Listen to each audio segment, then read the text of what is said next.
I actually, I just got up from a nap, dude. So I'm fucking feeling real good and refreshed, ready to rock. Your text messages. Who are you talking to every single day? Are they winners? Are they builders? Are they people who challenge you to be better? Nah, don't say shit like that, bro. Or are they people who validate your excuses? Are they people who tell you it's okay to quit? Are they people who make you feel comfortable staying exactly where you are? Because if they are, you need to delete them. Not from your phone, from your life. You need to create space. You need to create a vacuum, because nature abhors a vacuum. When you remove the people who are dragging you down, you create space for people who will lift you up. But you have to make the space first. This is not about being cold. This is not about being ruthless. This is about being honest. It's about looking at your life and asking yourself if the people in it are helping you become who you need to be, or if they're keeping you who you've always been. And if the answer is the latter, you have a responsibility to yourself to make a change. You don't owe anyone your future. You don't owe anyone your potential. You don't owe anyone your dreams. You owe yourself the opportunity to become everything you're capable of becoming. And if that means some people get left behind, so be it. They'll either catch up or they won't. But you cannot slow down to accommodate people who refuse. I feel tired almost all of the time. It doesn't matter how well I sleep, eat, or exercise. I just can't seem to get my energy back. To move. Here's what happens when you start surrounding yourself with the right people. Your standards go up, your work ethic goes up, your income goes up, your confidence goes up. Everything rises because you're no longer the smartest person in the room. You're no longer the hardest worker in the room. You're surrounded by people who are outpacing you, and that creates pressure. That creates competition. That creates accountability. And accountability is the difference between dreaming about something and actually doing it. When you're around people who are taking action, you have no choice but to take action too. When you're around people who are winning, you have no choice but to step your game up. When you're around people who expect excellence, you deliver excellence. But when you're around people who expect nothing, you deliver nothing. So every choice you make about who you spend time with is a choice about who you become. Every conversation you have is either programming you for success or programming you for failure. Every hour you spend with someone is an investment, and you better make sure you're getting a return on that investment. You better make sure that when you walk away from that person, you're better than when you arrived. You're sharper, you're more motivated, you're more focused, because if you're not, you just wasted your time. And time is the one thing you can never get back. People love to talk about time management. They love to talk about productivity hacks and morning routines and all this surface level stuff. But nobody talks about the biggest time waster of all, the wrong people. You can have the perfect morning routine. You can have the perfect schedule. You can have all the discipline in the world. But if you're spending your evenings with people who drain you, who distract you, who pull you back into old patterns, you're sabotaging yourself. You're working against yourself. You're building something during the day and tearing it down at night. And this goes beyond just friends. This includes family. I know that's uncomfortable. I know people don't want to hear that. But sometimes the people holding you back the most are the people who are supposed to support you. Your parents who tell you to get a safe job.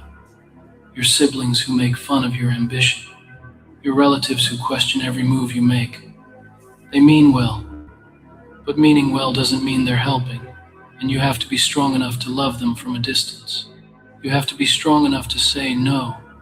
You have to be strong enough to protect your vision, even when it means disappointing people who expect you to stay small. Because here's the thing, when you break free, when you actually do something with your life, those same people who doubted you will be the first ones to say they always believed in you. They'll rewrite history. They'll claim they were supporting you all along. and you'll smile and nod because you'll be too busy winning to care about correcting them. But right now, in the middle of the fight, they're not on your side, and you have to accept that. You have to accept that the path to greatness is walked alone, at least at first. Every great person in history had to isolate themselves at some point. They had to go into the cave. They had to disappear. They had to cut off distractions and focus on the work. Michael Jordan had to outwork everyone in the gym. Kobe Bryant had to wake up at 4 in the morning while everyone else was sleeping. David Goggins had to run alone in the dark. They didn't become great by hanging out with average people. They became great by removing themselves from average environments and surrounding themselves with greatness. Or when greatness wasn't available, they surrounded themselves with solitude. Because solitude is better than bad company. Loneliness is better than being around people who kill your dreams. And you're going to feel that loneliness. You're going to feel that isolation. There are going to be nights where you're working and everyone else is out having fun. There are going to be weekends where you're grinding and everyone else is at parties. There are going to be moments where you question if it's worth it, where you wonder if you should just give up and go back to being normal. And this is the moment that separates people who make it from people who don't.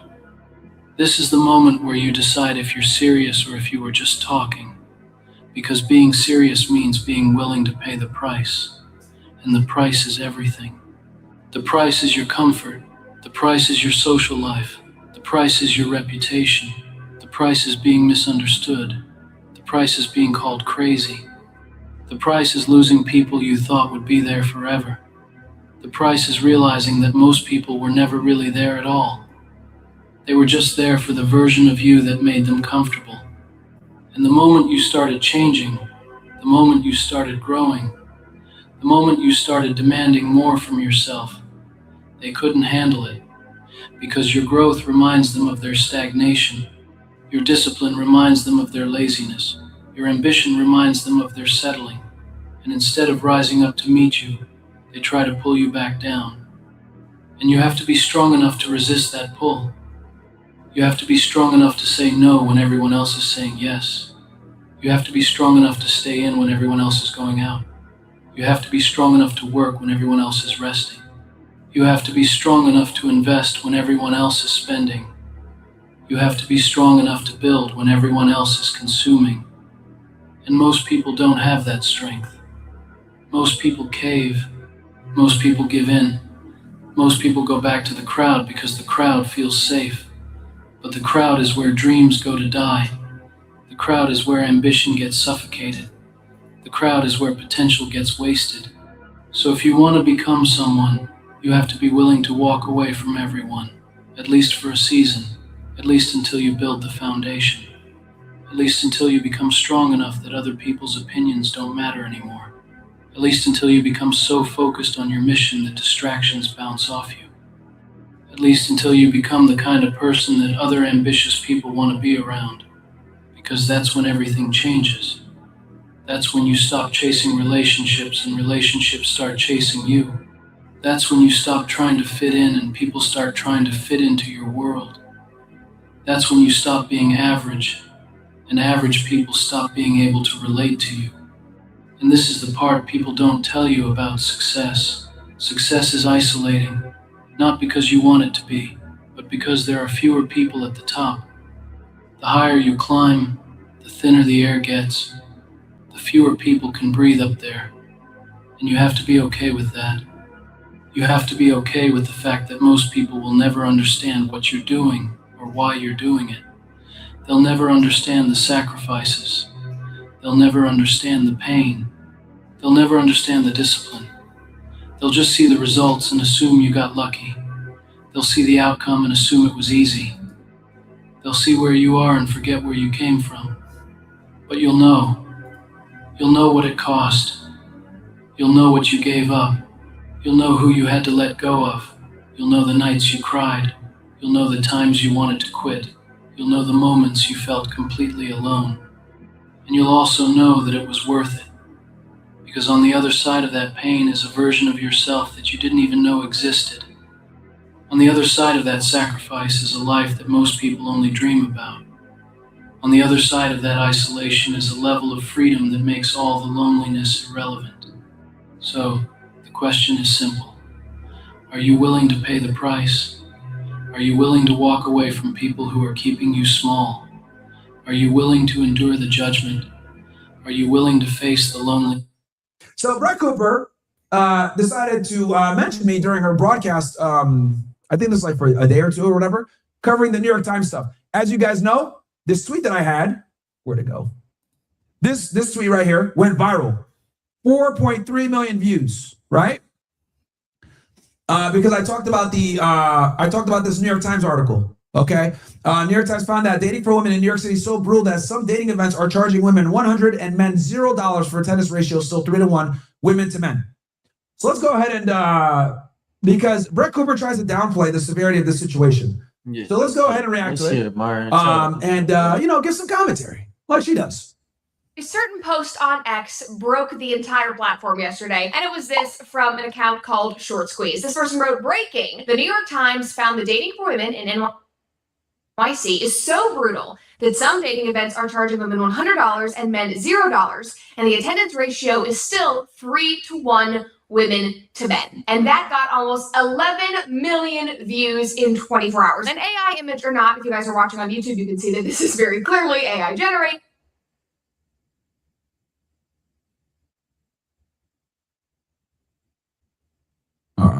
But the Red Pill Bros immediately took this information as a win, just reveling in how much men now have all of the power in the dating market. They have control. And listen, all of that is fine. Okay, no one is saying that men have all the power. What we're identifying is that men are slowly getting the power and the women don't see that coming because that's what we're trying to say.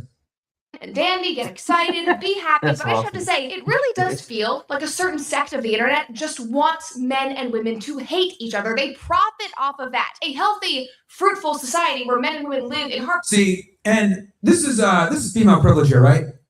So from her perspective, she's looking at it like, oh, you're profiting off of teaching guys to hate women. No, actually, it's quite the opposite, right? If Brett Cooper actually ever listened to one of my broadcasts like the whole way, she would understand that I teach men this so that they don't hate women for what they'll never be to them, which is an idealistic lover that likes them for them, that wants to actually be around them for them. Like, because the problem is this: a lot of guys view relationships through the lens of of idealism, and the issue with that is that women are not idealistic lovers; they're opportunistic lovers, and most guys don't figure this out until they get slapped in the face with reality, with how modern women really move.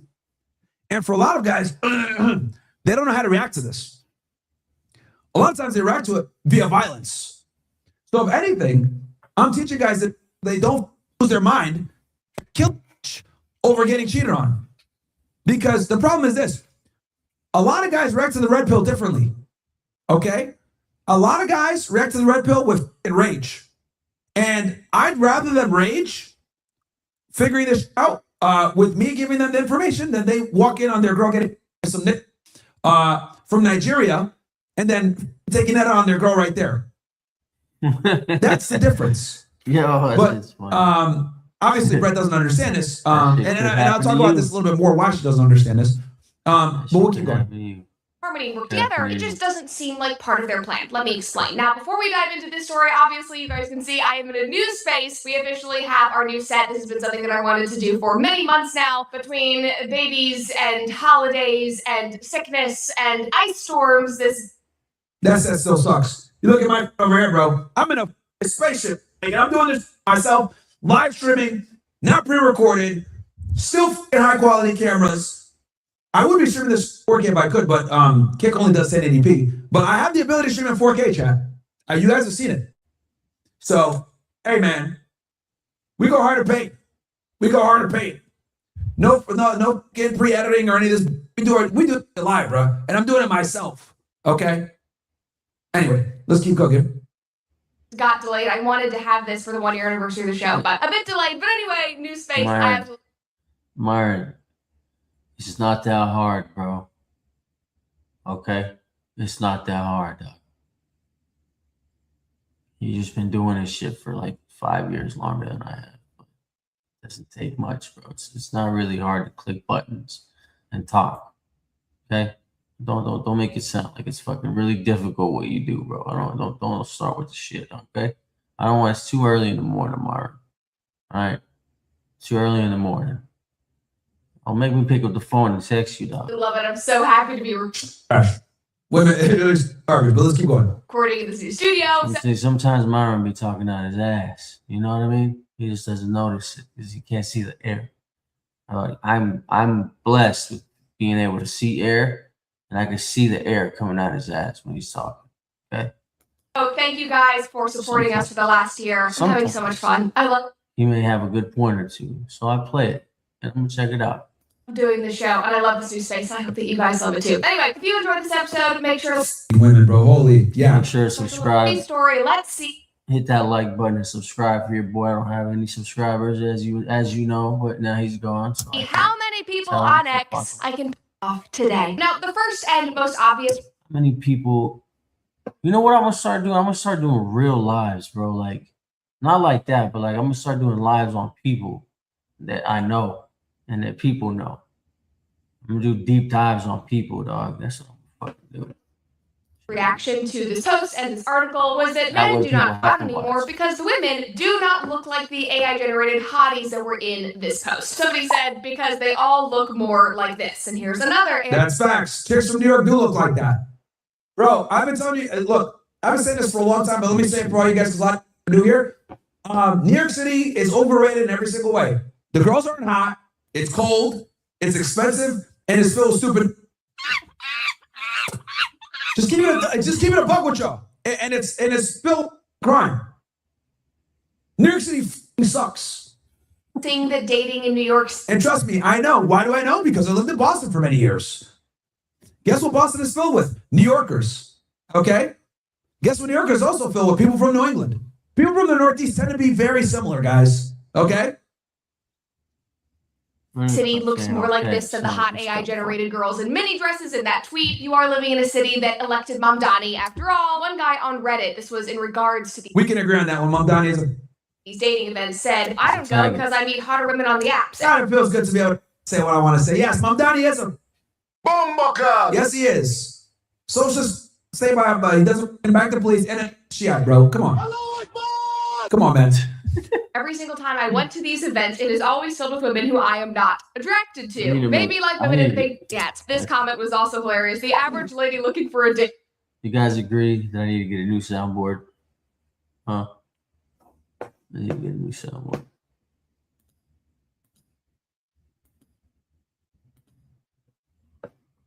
Okay.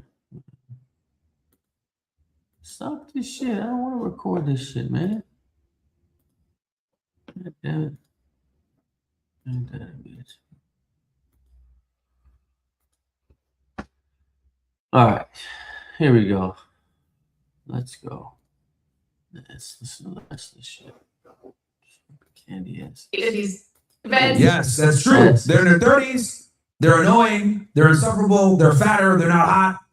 And it is the journo that was pressing Sydney Sweeney on her controversial jeans. You know, I've never seen a man hate women more than Myron. And it just goes to make you wonder, like, is he gay? Dog? Is he gay? Or is he gay? You know what I mean? Which one is it, dog?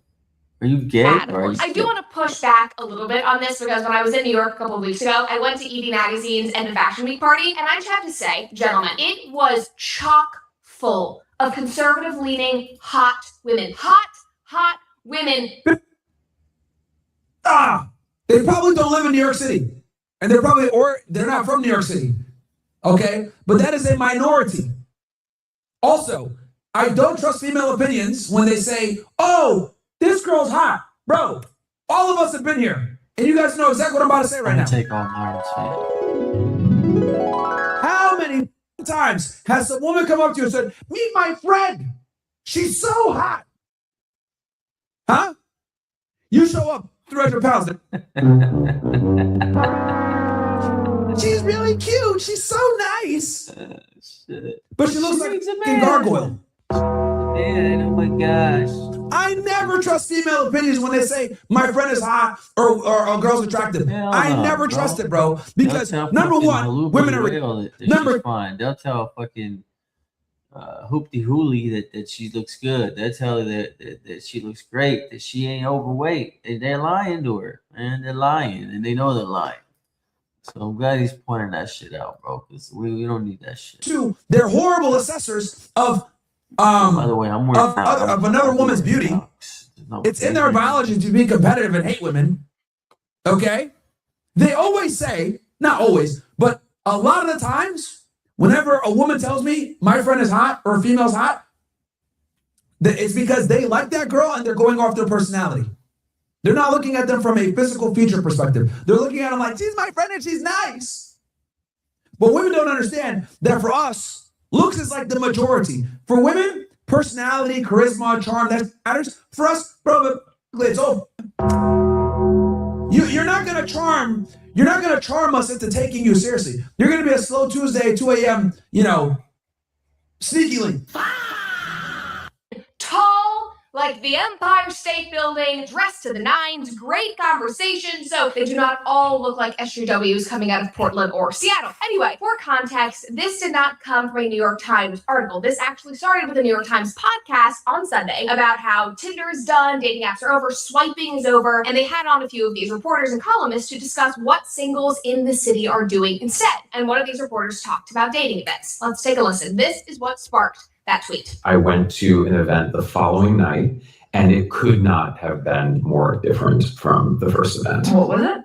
Yeah, so I heard about this second event through a friend, and it was a sort of wine mixer.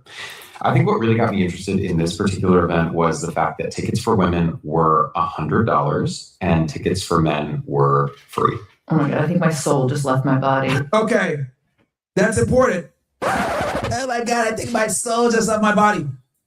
Yeah. Why? We need to analyze why she said that. Can't pay, Okay? bitch. We can't gloss over that. That's a very important. She's a multi-millionaire. She's complaining about paying. I'll get the fuck out of here. That's what I'm talking about. If girls want good men, and y'all got the money, y'all over there doing OnlyFans and shit, don't give a fuck, then fucking pay. Pay for the guy that you like. Make him like you. Then he'll pay for you. Switch the game up, because the game's about to switch on you. You know, and you're gonna bet you're about to feel the squeeze, just like we felt the squeeze when you dumb bitches first started doing this shit. So now we get to feel, y'all get to feel the squeeze, huh? We get to drink the orange squeeze, the orange juice, right? I don't know what the fuck that means. Just pretend like it was a good shit and just move forward, dog. The reason why she feels like her soul just left her body is because women are used to living life on easy mode when it comes to dating. They're used to not paying for anything. They're used to being entitled. They're used to getting male attention and getting drinks and all given to them simply because of the fact that they have a vagina. They don't pay for shit. That handout is slowly closing. It is close. Guys are waking up.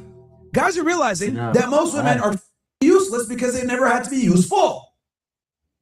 Okay? That window Yo, of using is slowly. I gotta give it to Myron, bro. He makes the shit sound believable. What he be saying? Oh God, dude. Oh God. In closing, bro. And females don't like it. Now, again, I still think we're many years out. I talk about this in my book, Why Women Deserve Even Less, by the way. I predicted that this was going to happen. It's happening a little faster than I thought. I ain't gonna lie. It's good though for us. But things are shifting. The tables are slowly turning. For us, men. And her soul just left her because women are not used to spending money in the pursuit of men. I'm going to say that again. Women are not used to, nor do they want to, spend any of their earnings in the pursuit of a man. Okay? That's right. Especially at social events. Yeah, they want it to be free. You guys must understand the reason why women don't like doing They this. want it to be free. They want the man to come up to them. They want the man to have the money. They want the man. They're crazy, bro. It's some shit they expect. It's not even fucking doable, bro. You know what I mean? They're expecting some shit that you can't even do, like some It's because karate kicks and shit. Women look at it as a game. Okay? You got this is gonna really red pill lies, but I need you mother to understand it. Listen up. This is gonna save your life. I'm dead. And why would you call them faggots, bro? You need to understand that when women go out, okay, and they go to the bar, they go to the club, what they're doing is they're secretly playing a game. And the game is this. Dude. How much male attention can I get? How many phone numbers can I collect of hot guys? And then Okay. also, not text back, and how many VIPs can I get into? How many men approach me, etc. It's a game to them. I'm gonna shut up. Okay? I'm gonna say that again. Going It's out a for game to women, me a too, lot of the bro. times is a game. How much access can I get? Which celebrities can I meet? What how much drinks can I get? How many VIPs can I get into? How many looks can I get? How much attention can I get? Okay? It's a game. They go out in groups and they're there to do that. Because I will say this, there are times where women go out with zero intention of actually talking to guys or doing anything. They're just there to collect attention and feel better about themselves. This is why women that are in relationships value girls' nights out so much. You guys want to know why? Big feel for you. Because since women, right, literally bring no value to society outside of their sexual market value, what's up happening is girls that are in long-term relationships feel a little depressed sometimes because maybe their guy doesn't give them the same level of attention. Maybe he doesn't like, they feel like he doesn't value them as much. Whatever they're stupid. So what they'll do is periodically they'll have a girls' night. Translation: let me assess where my sexual market value stands right now, even though I've been in a relationship. How capable am I of replacing my guy? This is the fucking hardcore fucking truth about why women actually still go out when they're in relationships. They need a pick me up. Why do they need a pick me up? Because females derive their value from how they look. One account posted, "You're telling me the last 15 years women saying men are good enough isn't working out for them? LMFAO." I mean, touche. You're not wrong. Another person commented and said, "The dirty secret of today's sexual marketplace is that men with good looks and game are having a field day. They have their choice of great women who cannot demand commitment from them. The sexual revolution has made women all go for the same top 20% of men, and if you are in the top 20%, it is truly a golden age." That is true, but I would argue it's not the top 20% now. It's really down to like the top 5 to 10. Their Pareto principle doesn't even apply anymore. It's literally, I would argue, the top 5 to 10% now. Closer to 5. I agree. Not even the top 20 no more. Now, I will say this, though. It is easier to get into the top 20% of men because there's so many out there and so many ass niggas, right? Like the dumb comment in my chat that say that they do. But to say that there's, excuse me, but to say top 20% is going to get you having a field day with women? Absolutely not. Absolutely not. It's going to be 10 and sub. 10 and sub percent. The guys that are really cleaning house, the guys that are like 50 new girls a year, right? Those dudes, smashing, let's be honest here. If you're smashing like between 1 to 4 new girls a month, that's gonna put you in the top percentile, bro. That's like 10% and sub 10% of the top guys doing that. Very few guys are doing that. Now, there are so many comments, and you'll see this, where they're acting like this is all a newfangled issue, like, men are back on top. But I look at this and I'm like, if we're talking about the top 20% of men in terms of, attractiveness and success, money, whatever it is, I feel like it's always been golden age for them. They've been getting girlfriends, they've been dating around. And this goes to show this is why you guys should never listen to women. She doesn't know what she's talking about. She doesn't know what she's talking about. Top 20% of guys still struggle quite a bit. Because even guys in the top 20% don't qualify for a lot of women, unfortunately. You simp, Okay. dog. Two Unfortunately. simps out there, you hear? And the reason why they don't qualify, I'll tell you guys why, right? We can't just talk about the it and not describe the why. The why is because women make their own money, right? And women are earning men in a lot of major cities. So if women make their own money and they're out earning men in a lot of major cities, what's left really? I'll tell you what's left. Well, I'm telling you, bro, it's the men gotta shut off for the women to start becoming fucking nice and googly eyed again. You know what I mean? A guy that's physically attractive. They want a guy that's physically attractive, a guy that's tall, a guy that's in shape, Yeah. right? And they still want the charisma, the charm, and the money. She's a 20-year-old girl that's married, that has a family. She's not gonna know it, right? She's dumb, whatever. But things issues are significantly more dire than she's trying to lead on. Way worse. Okay. Are basically doing what they've always tried to do, which is date. And people have been calling women desperate for an eternity. Again, this is not some new phenomenon. Like, a desperate woman is an age-old trope. Like, there were desperate women in Jane Austen novels. Yeah. Not to this degree, though. It's not. It's different because women had all the power and the leverage before, and now they're losing it. Is the point. Were made fun of. Like, again, not new. However, I will concede that maybe this desperation is taking new forms. Like, they are now stealing men's salads at Sweetgreens, for crying out loud. Just watch this TikTok. As the dating scene is getting. Oh yeah, this is crazy. So check this out in New York City. I've heard about this too. Another example that proves my point. That women are utilizing, unique strategies like this to get men are better than women at almost everything. So you try giving birth. Okay. You try a period. Okay. We provide the nurturing, and we provide the loving and the caring and the kindness. Guys have more testosterone than, so they're more aggressive. But us, we have a different mechanism instilled inside of us that we can give that guys don't have. Which makes us more emotionally mature. Mm-hmm. It's Emily. I'm 25 and I'm from Michigan, but I stay in Tampa. You know friends? Could you tell? I could not Like, tell. I'm- Let me get all Yeah, you. but you said you're 25? Yeah. You're like the grandma of the group then. Yes, I'm the mommy. Yeah, I'm the Because, mommy. she's Auntie. They call me the mommy. Yeah, because one thing I will say that, like, there's a huge difference between someone that's like 18 and 21. So I can even only imagine 18 and 25. I mean, you'd be surprised. It's like dog years. What was that? You'd be surprised, honestly. It's really not that big of a Straight up. difference. Solo toma 9 meses. 6, I think I haven't heard 9 meses, and you can uplift your I have not family. heard this. Let's see. Here's the question. If you disappeared for a year, if you cut off everyone and everything and just worked on yourself, who would you become? I was thinking about this the other day. The decision needs to be a free choice. And I don't mean free choice like someone's making you do it, but like if Gervonta Davis and Shakur Stevenson are headed to Netflix. Gervonta Davis has reportedly put serious money on the table for a showdown with Shakur Stevenson. Now the big money enters the chat. Things get serious fast. Right. So why people even talk like he the best at? He didn't even fight at 135 yet. Right. He didn't even have power at 126, 30 or none of that. He was good. Okay. How can you? All that's just okay. How can you stop people that can actually hit? No matter all that boxing. And what I mean by this is that Iran is not our enemy.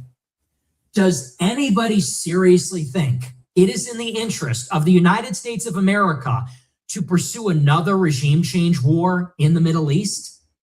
How does that go for us? We just got out of Afghanistan. We just got out of Syria. We are aiming to get out of Iraq. This has just happened in recent years. What's the record there? Afghanistan belongs to the Taliban. Syria belongs to Al-Qaeda. Iraq doesn't even want us there. It's a fragmented country completely. Libya is a failed state. They still don't have a government. So what's the record of regime change? Failure.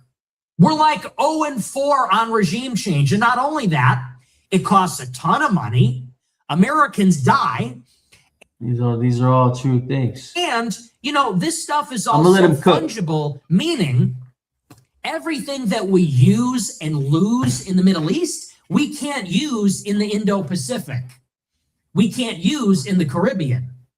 So the United States does have fights that are in our interest. And those fights will be for the first island chain. Those fights will be for the Caribbean and Latin America.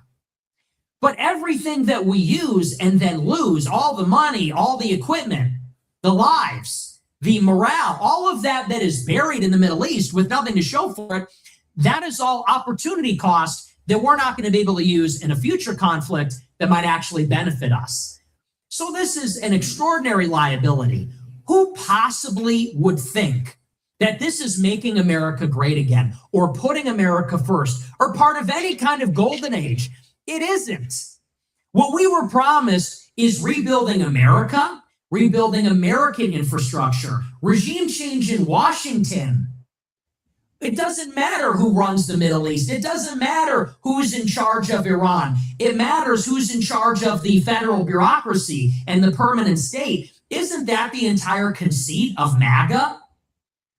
Is to take the entrenched elites out of the powerful positions and replace them with representatives of the people?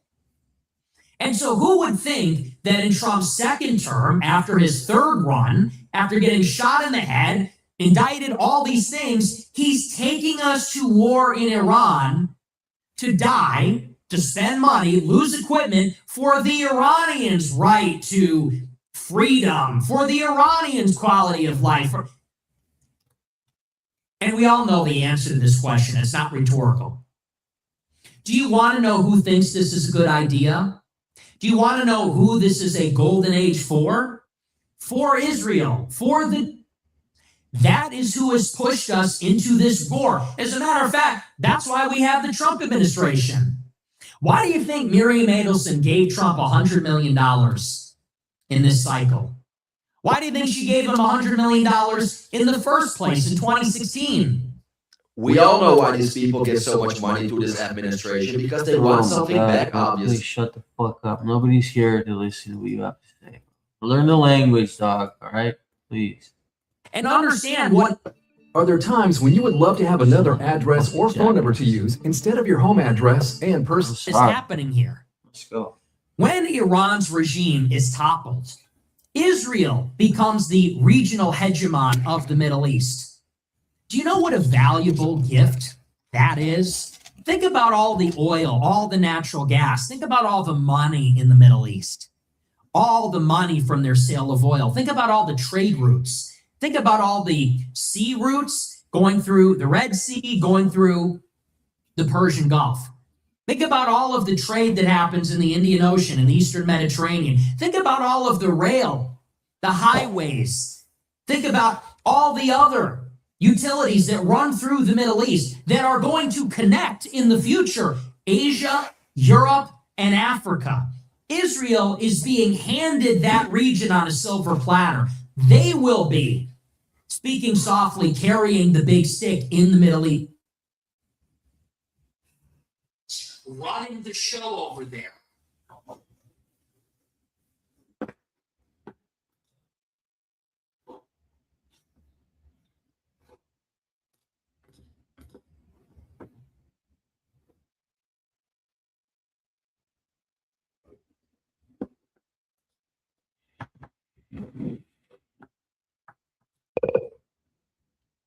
Golden age, that's a golden age for them. Our equipment, our lives, our money, it's our ass.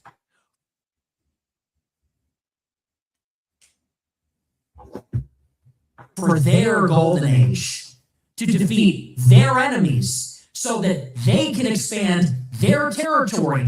They can control more seas, more oceans, more land, more trade routes. And it literally doesn't get more simple than that. This has been their mission since October 7th and even before that. They said after October 7th, we're going to change the status quo in the Middle East that has prevailed for the last 50 years. What did you think they were talking about? They were talking about land for peace. They were talking about Camp David. They were talking about the Islamic Revolution in 79. They were talking about Hezbollah in Lebanon. That is what they were referring to specifically. And all these wars that have been fought, they said it's coming to an end. We are going to inaugurate our golden age. They said Trump is our Messiah. He's our Cyrus the Great.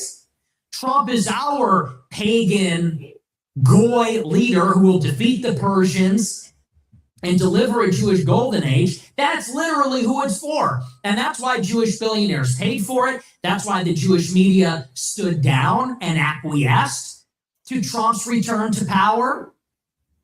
And that is why you have the Republicans in Congress saying what they're saying.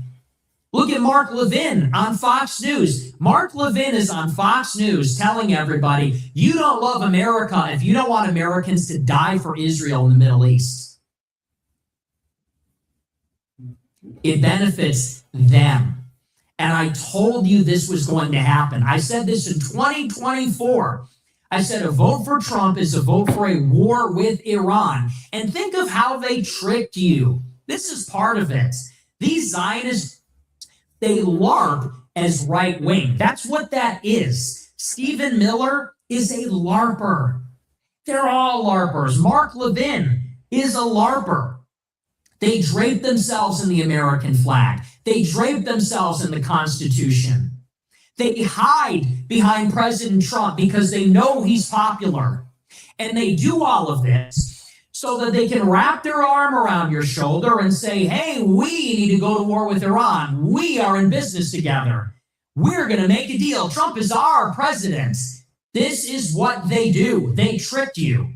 They told you in 24, woke up after October 7th, and we realized that DEI isn't good. We realized censorship and the left are out of control. And that's why we now support Trump.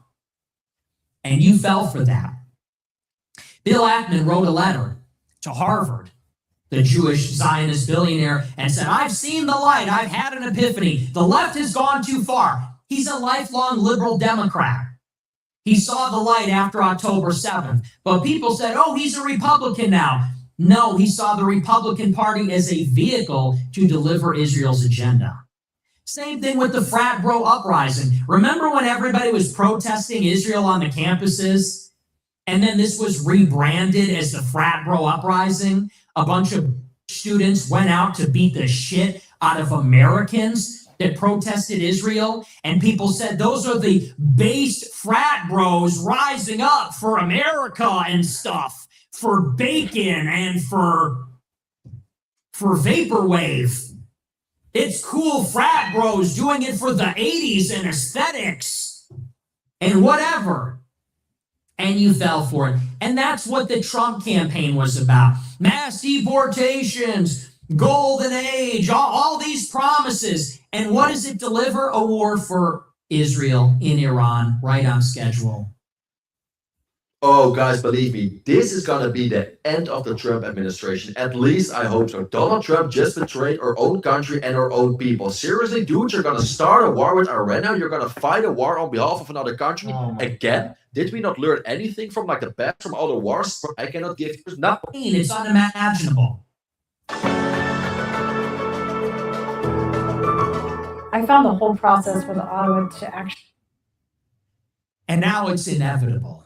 Now it's unthinkable that we're not going to war. And that is because of the coercive influence of organized inside of our country, inside of our State Department, our National Security Council, our Pentagon, inside of our media, inside of the GOP, inside of our billionaire class. They are pushing us into a war. This is the problem. They have to lose their power. Somebody must be elected president running against this. In 2028, you cannot vote for J.D. Vance, J.D. Vance is gung-ho about this. He goes and makes a statement to the media yesterday and says Iran can't have nuclear weapons, and we think that they're making them. He said when he was selected to be the vice president, he says, we got to punch Iran really hard. He went to the Quincy Institute and said, we got to let Israel take the gloves off and fight Iran. You think we can vote for this guy in 28? No, this is the problem. You need someone to run in 28 that is explicitly committed to disempowering these people. Someone needs to run in 28 and say, what the hell happened? We were promised a golden age and no new wars and peace, and somehow we got a regime change war in Iran. I don't care how it happens. I don't care how successful it is. We are tired of being a puppet of a much smaller country. We need a president who's going to root that out explicitly. That's what Trump was supposed to be. And he flipped. So that's the situation with Iran. I want to move on because it gets better. The same day as the situation in Iran is unfolding, we get the news that finally, in the drama over who will acquire Warner Brothers, the major media conglomerate, we have learned that in the end, the long shot bid placed by David Ellison's media company, Skydance Paramount, has now been accepted. And the Larry Ellison family will now acquire, in addition to TikTok, Skydance, Paramount, they will now also have Warner Brothers, that other media conglomerate. And they will form a super media conglomerate under the influence of two pro-Israel Zionists. And this is a story, this is from the Wall Street Journal. It says, quote, Paramount Skydance emerged victorious in the bidding war for Warner Brothers after Netflix said it wouldn't match the David Ellison-led company's latest offer for the iconic Hollywood property. Netflix pulled the plug on its deal soon after the Warner board of directors said it determined Paramount's $31 per share offer for the entire company was superior to Netflix's bid for Warner's movie and television studios and HBO Max streaming service. Pending regulatory approval, Paramount will own not only Warner Brothers and HBO, but also popular cable networks including CNN, TNT, TBS, and Food Network. The development marks a stunning come-from-behind win for Paramount. Win again! A major upset! Won again! Whoa! And no one could predict this. That's why we play the game, right? It's a stunning. I'm shocked. You mean to tell me Larry Ellison got his way? Stunned, shocked.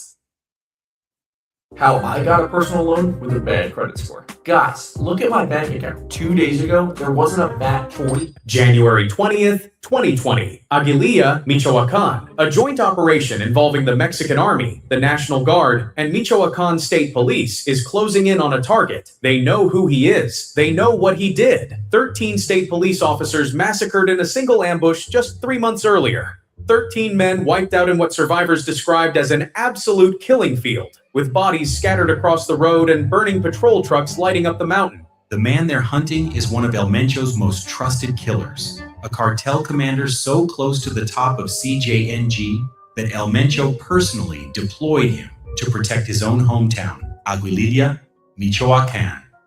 The land El Mencho was born in and refused to let any rival cartel touch. And here's the part that makes this story different from every other cartel story you've ever heard. This man, this CJNG killer, who massacred 13 cops, who ordered his crew to flay the faces off rival cartel members and record it on camera, who ran a gang of sicarios through some of the most terrifying violence in modern Mexican cartel history, used to be a circus clown. No cap, a literal circus clown. Painted face, big shoes, making kids laugh under the big tent. His name was Fabian Urbino Morales, and the cartel world knew him as El Payaso, the clown. He kept the mask. He just changed what he used it for. This is the story of how a man who started his life entertaining children in a circus became one of the most feared killers in all of Mexico. The man El Mencho trusted to hold down his birthplace, and how his reign of terror came to an end on January 20th, 2020, when the army finally knocked on the right door. El Payaso wasn't just some low-level street soldier doing runs for the CJNG. This was a man with a direct line to the organization's leadership. He was deployed to Aguililla specifically, El Mencho's hometown, a municipality in Michoacan's Tierra Caliente that CJNG treated like sacred ground. You didn't operate there unless El Mencho trusted you personally. The fact that Fabian Urbino Morales was the man sent to protect that territory tells you everything about how the organization viewed him. But here's what really went down. El Payaso wasn't just a loyal soldier. He was a weapon, the kind of operator that El Mencho recruited because of how he killed people. Not just the fact that he would do it, but the specific, calculated, psychological horror of the way he went about it. CJNG wasn't looking for shooters. They were looking for people who could terrorize an entire region into submission. And El Payaso, with his clown mask and his crew of identically masked sicarios, was exactly that kind of tool. The ambush on October 14th, 2019 didn't just happen. It was the product of years of recruitment, radicalization, and deployment through Mexico's underworld. To understand how El Payaso got to that mountain road with a body count of 13 police officers, we gotta go all the way back to the beginning, to a circus tent somewhere in Mexico, and a young man named Fabian, who had no idea what his life was about to become. Let's rewind to the early 2000s. Fabian Urbino Morales is working a legitimate job. Born around 1982 or 1983, possibly in the state of Chiapas, according to some sources, he's a young man from a humble background making a living the only way he knows how, performing. He's working the circus circuit, doing clown acts, entertaining crowds at events and functions. He's got a nickname that he earns from his work, El Payaso, the clown. At this point in his life, the name just means what it says. Now, the details of exactly when or how Fabian crossed over into the cartel world aren't fully documented publicly. What we do know is that his entry point was family. His brother, known by the aliases El Jaguar or El Burro Green, was a former military man who had already crossed over into organized crime and joined CJNG's elite Delta group. El Jaguar was operating as a lieutenant in Aguililla, Michoacan, giving him serious rank inside the organization. When your brother is already that deep in, and you're coming from poverty, the door to that world opens fast. Fabian didn't walk through that door alone. He went in with a mindset shaped by the circus, the understanding of how to perform, how to project a persona, how to make people feel something. But now the performance was terror, not entertainment. And the costume he kept wasn't the full clown suit. It was the mask. He started his criminal career working under El Jaguar's structure in Aguililla. But here's where it gets crazy. Fabian didn't just follow orders and stay in his lane. He gravitated toward one of the most extreme cells operating in that part of Mexico, a group called Los Metros. Now, before we get into Los Metros, let's talk about what Aguililla actually represented in the CJNG world, because this is important to understand the rest of the story. Aguililla, Michoacan, is a small municipality deep in the Tierra Caliente, the hot land, a mountainous region along the border of Michoacan and Jalisco. It's avocado farming country. It's also where Nemesio Oseguera Cervantes, El Mencho, was born and raised. CJNG treated Aguililla like royal territory. The idea of any rival cartel having a foothold there was completely unacceptable to El Mencho on a personal level. This was the land he came from. Whatever happened elsewhere in Mexico, Aguililla stayed CJNG, period. That context matters because it tells you why El Mencho cared so personally about who he put in charge of that plaza. Now, Los Metros originally came out of Tamaulipas, on the other side of the country, a faction that had roots in the Gulf Cartel before eventually aligning itself with CJNG. And Los Metros had a reputation, not just for killing, but for how they killed. They were executing rivals by burning them alive in gasoline drums. They were using chemical methods to destroy bodies. They were documenting their violence on camera and circulating the footage deliberately, not as a mistake, but as a message. This was psychological warfare dressed up as... Yo, can you imagine fucking the torment psychologically left if you survive some shit like that? Fucking insane. Murder. And Fabian Urbino Morales fit right in. He built his own crew of clown-masked sicarios within the Los Metros structure. Multiple killers wearing identical clown masks, moving through Tamaulipas and eventually Michoacan as a unit. Reports from Tamaulipas confirmed that CJNG-aligned gunmen were being seen posting videos of themselves in clown masks as early as this period, wearing full tactical gear with those painted faces underneath the body armor. It was one of the most disturbing tactical aesthetics anyone had seen in the Mexican drug war up to that point. And on his social media accounts, which he ran publicly, with what can only be described as a cartel boss's arrogance, Fabian switched from posting circus photos to posting himself with weapons. Gold-plated .38 super pistol, designer clothes, luxury sneakers. with my family history of like cardiovascular issues and my dad going through that, Shit. having access for me That's how it to is, track man. over The time, drug like trade. my cardio. Crazy. It gets crazy. He was proud of and not hiding from anyone. This is important because it shows you what kind of person El Payaso was. He wasn't operating in the shadows. He was performing. The same instinct that made him work the crowd in a circus was now driving him to brand himself as one of the most recognizable and feared sicarios in CJNG. He wanted people to know who he was. He wanted the mask to mean something. El Mencho noticed. Here's where the story shifts from regional sicario to personal asset of the most wanted man in Mexico. When El Mencho heard about the way El Payaso and his crew were executing rivals, burning bodies in drums, flaying faces, recording it, and putting it online, he didn't flinch. He recruited him directly. El Mencho's entire philosophy was built on strategic, performative violence. The kind of violence that doesn't just kill an enemy, it makes every other enemy in a 100-mile radius reconsider their life choices. El Payaso wasn't just willing to do that. He had already been doing it on his own. CJNG brought Fabian Urbino Morales into the fold under the command structure of a regional CJNG lieutenant named Miguel Fernandez, who went by the alias LM2. LM2 was running CJNG operations in Aguililla and the surrounding Tierra Caliente area, the mountainous, hot climate region straddling Michoacan and Jalisco that had become one of the most violently contested pieces of territory in all of Mexico. The Tierra Caliente is where the avocado money flows, where the drug cooking labs hide in the mountains, and where CJNG was locked in a brutal war with a coalition of rival groups called the United Cartels, which included La Familia Michoacana and Los Viagras. Only Fabian was sent to Aguililla itself. His broader Los Metros crew stayed in Tamaulipas.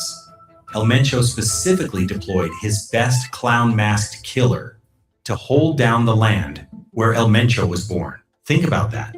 Out of everyone in CJNG's massive organization, out of every sicario, every commander, every regional boss, El Payaso was the one trusted with Aguililla.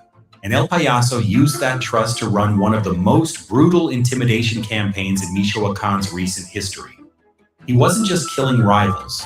His crew was capturing members of La Familia Michoacana, torturing them on camera, and releasing the footage. One video that circulated on Borderland Beat and other narco-tracking platforms showed a victim, widely believed to be a La Familia Michoacana member, with his face completely and methodically flayed. Skin removed, lips gone, eyelids gone. The man was still alive in the footage, making sounds that people who watched it described as something they couldn't unhear. El Payaso was present during these sessions. The torture was his work. This is the environment he was running in the months before October 2019. Aguililla was his plaza. He was holding it for El Mencho with maximum force and maximum brutality, and the war with the United Cartels was escalating to a breaking point. But that's not even the crazy part. The October 14th attack that finally brought El Payaso down happened on the same day, the exact same day, that Mexican President Andrés Manuel López Obrador was receiving a security briefing in the National Palace in Mexico City, where his cabinet was presenting their current law enforcement results to the president. Almost 600 kilometers away, El Payaso's crew was setting up the ambush that would make every word of that briefing irrelevant. The CJNG had been tracking the movements of a Michoacan state police convoy operating in El Aguaje, a small township inside Aguililla that CJNG considered part of their protected territory. The accusation CJNG was making, according to narco messages left at the scene, was that these officers were working for the United Cartels. Whether that was true or not, almost, doesn't matter to understand why the attack happened. What matters is that CJNG, and El Payaso specifically, decided to send a message that nobody who entered their territory uninvited would leave standing. The trap was laid. The convoy drove into it. October 14th, 2019. A convoy of Michoacan State Police officers is moving through El Aguaje, a small, rural community tucked into the mountains of Aguililla municipality. It's broad daylight. These are uniformed officers in state police vehicles, conducting what should have been a routine operation. El Aguaje sits inside a municipality that CJNG has been declaring their own with increasing aggression, roadblocks, narco messages, intimidation of local residents. CJNG has been signaling for months that anyone who enters this territory works for them or doesn't leave it. The state police convoy either didn't know that or thought their uniforms and badges changed the calculation. They didn't. El Payaso's crew was already in position. The CJNG unit had set up an ambush with military precision, multiple firing positions, cover on multiple sides, coordinated to cut off any escape route for the convoy. When the attack started, it was immediate and overwhelming. Police officers never had a position to fight from. Audio leaked from survivors, and emergency calls makes the chaos completely clear. You can hear officers screaming, "They took us all down." You hear a voice saying, "I'm dying." The shooting doesn't stop. The patrol trucks were set on fire. The kill zone was total. I cannot start a YouTube channel. I don't have the money for cameras. I don't have money for editing software or equipment. I just can't do this. Well, what about this phone that you all... When it was over, 13 Michoacan State Police officers were dead. 9 more were wounded. The CJNG left narco messages at the scene accusing the dead officers of being United Cartel collaborators. It was the single deadliest attack on police in Michoacan in recent memory, and one of the bloodiest single engagements in the state's modern history.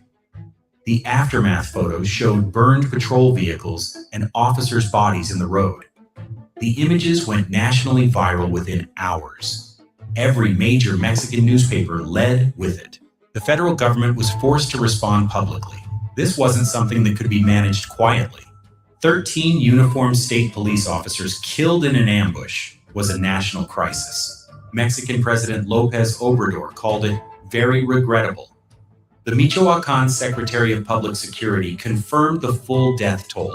Federal forces were immediately mobilized to reinforce Aguililla, and behind the scenes, investigators started working backward, tracing the attack through the CJNG command structure in that region, following the chain of command up through LM2's organization until they got to the man who ran the operation on the ground.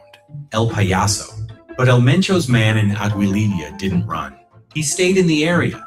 Maybe he felt untouchable. He'd been operating openly in Aguililla for months, holding the plaza with total impunity. And his boss was the most hunted man in Mexico who had still never been caught. Maybe he calculated that the heat would pass. Maybe he just didn't have enough of a warning. Whatever the reason, when the Army and the National Guard came back to Aguililla 3 months later, in January 2020, El Payaso was still there.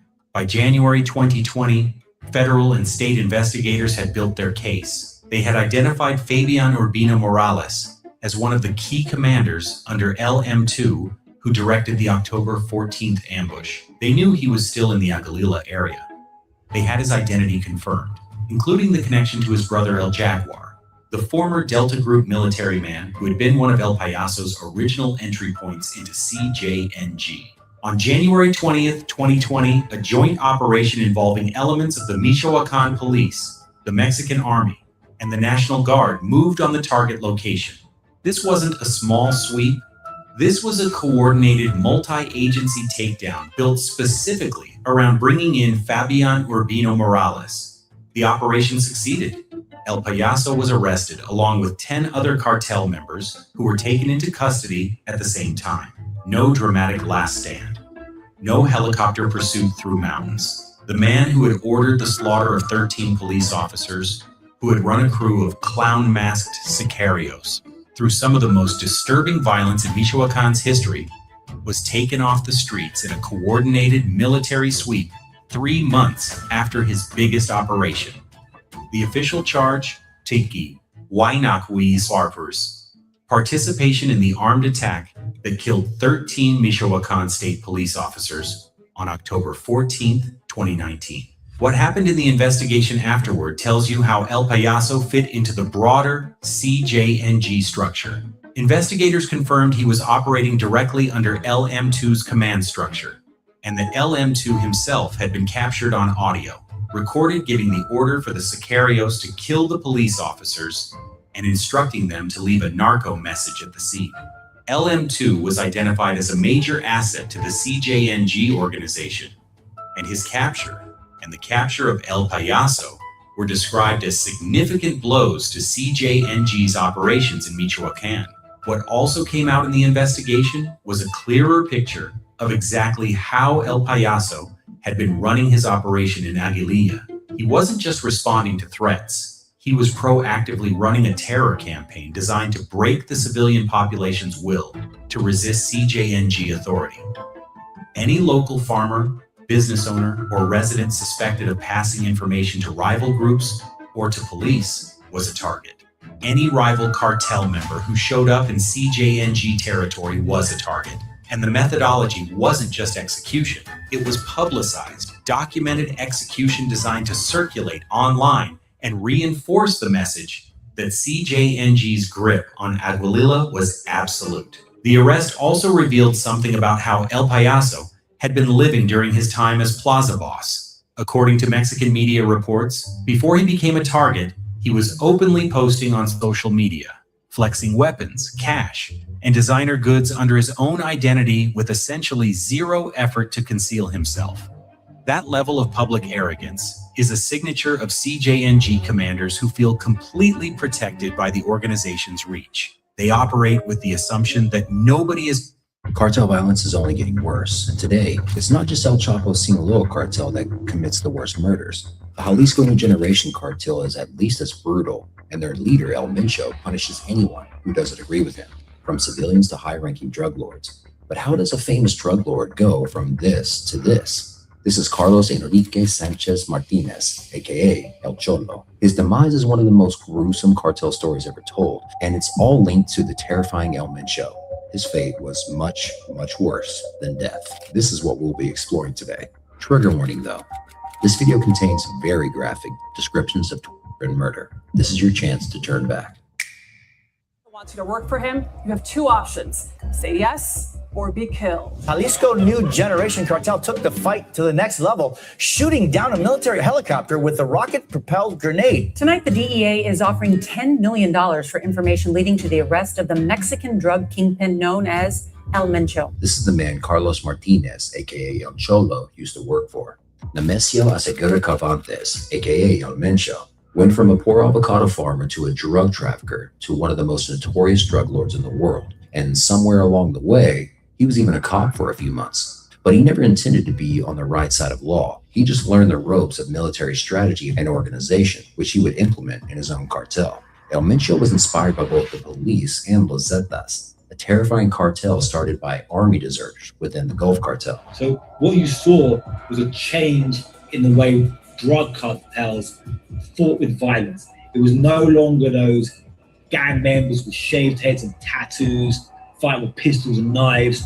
It was militarized style, fighting like military units. And once they did it, this was spread across to every cartel in Mexico. Los Zetas was the first cartel to make violence a goal in itself, rather than a means to an end. They gave honor medals to their most brutal sicarios, and they left mutilated bodies on the sidewalk or hung from bridges for people to see who they shouldn't mess with. El Mencho loves this. In 2009, the Milenio cartel, which El Mencho worked for, was dismantled after the arrest of its leader. El Mencho seized the opportunity and took over one of its factions, Los Metazetas, or the Zeta Killers. One of the right-hand men he took with him was El Cholo. El Cholo had been by El Mencho's side for a long time, throughout the 2000s in the Milenio cartel. So it's safe to say El Cholo knew his boss very well. He also knew his extreme brutality and disregard for the police force. Mira bien, hijo de tu puta madre. Soy Mencho, güey. Relaja tu gente a la verga. Soy Mencho, güey. Relaja tus partidas. Si no te voy a partir tu madre, tienes toda tu bola de perros. Te tengo identificado 30 güeyes. Hasta tus putos perros te voy a matar si no te relajas, güey. And he also knew how El Mencho responded to people he saw as traitors. Tú ya sabes con quién traes la bronca.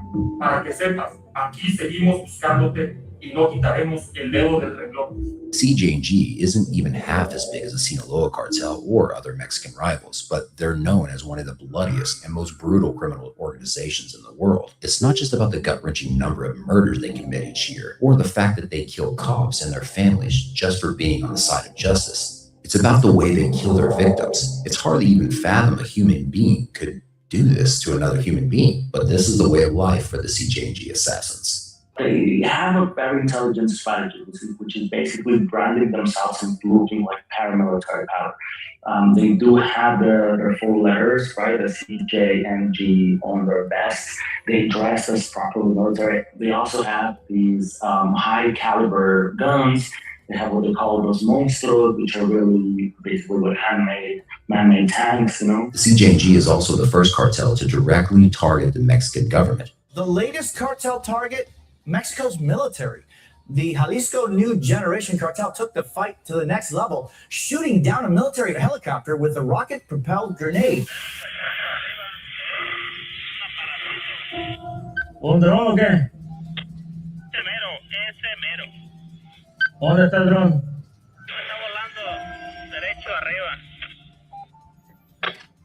Hay un dron.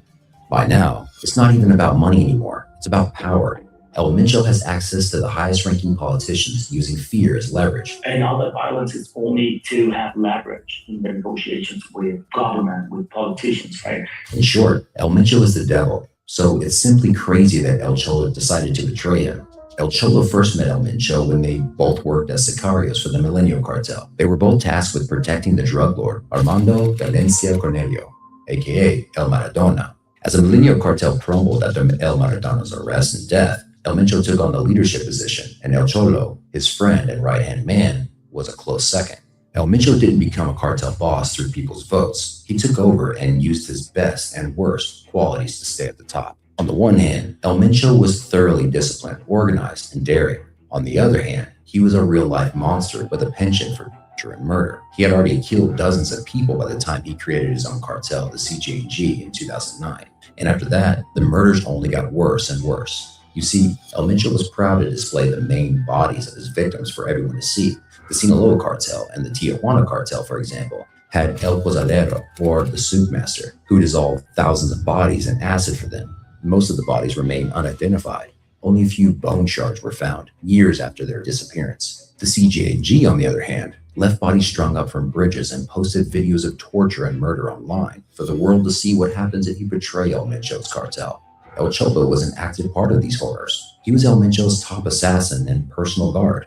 El Mencho trusted him with his life, and for that to happen, you have to be pretty brutal. It's safe to say El Cholo was a violent man too. His position as El Mencho's personal sicario was an honor and came with a big paycheck. But it was this position of power that led to El Cholo's horrific demise. As El Cholo felt he was trusted and reliable, he started questioning El Mencho's bloody, ruthless methods. El Mencho had always presented himself as sort of an army general. He gives you an order, you follow it. No one is supposed to question him, not even his best friends. Or does a psychopathic ruler like El Mencho even have best friends? El Cholo saw himself as his friend, and he believed there was room for discussion when it came to CJ&G's administrative business. El Cholo just wasn't a yes man anymore. This didn't sit well with El Mencho, and as the years passed, a simple resentment turned into a full-blown rebellion, and at war, El Mencho would win in the most brutal way imaginable.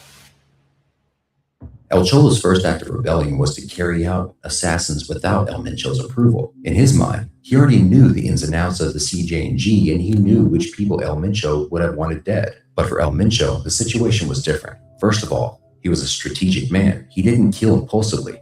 Everything had to be planned out. Second of all, his inflated ego dictated that everyone should follow his orders.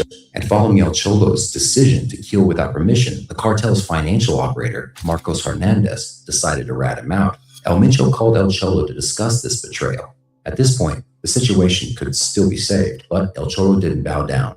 In fact, he was furious at Marcos, and he could only think of ways to punish him for it.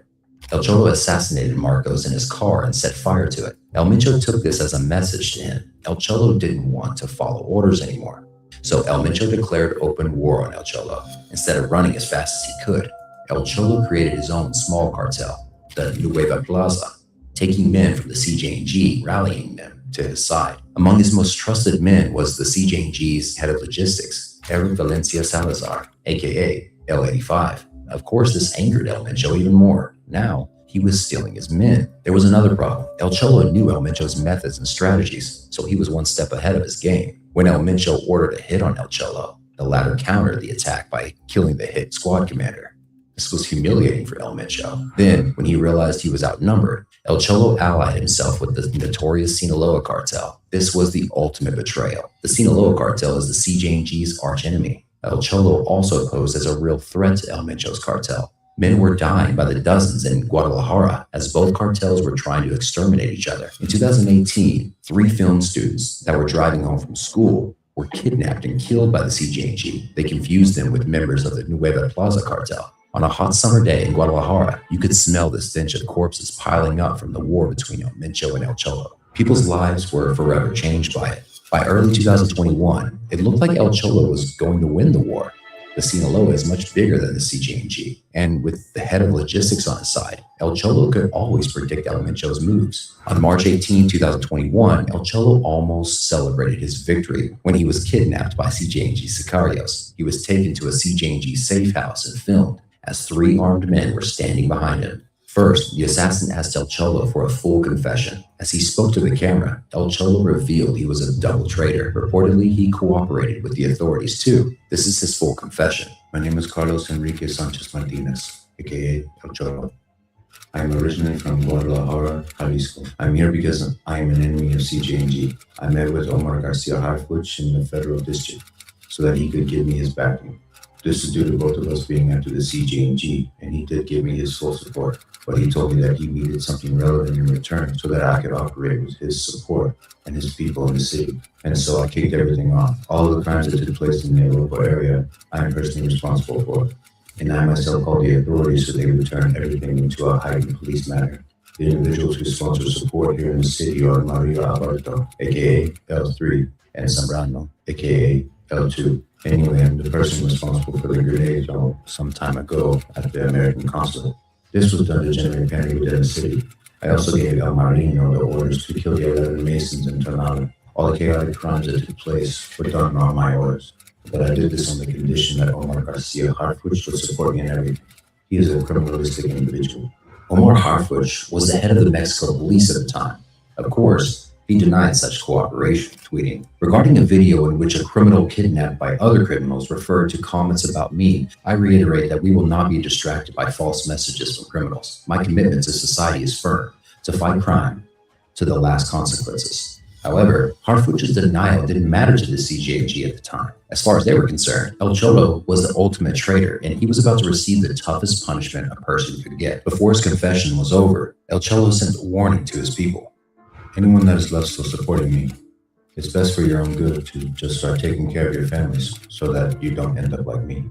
These sort of confessions are hardly ever written by the ones reading them. Sadly, the CJNG has posted many videos, and in most of them, their victims begin with a confession.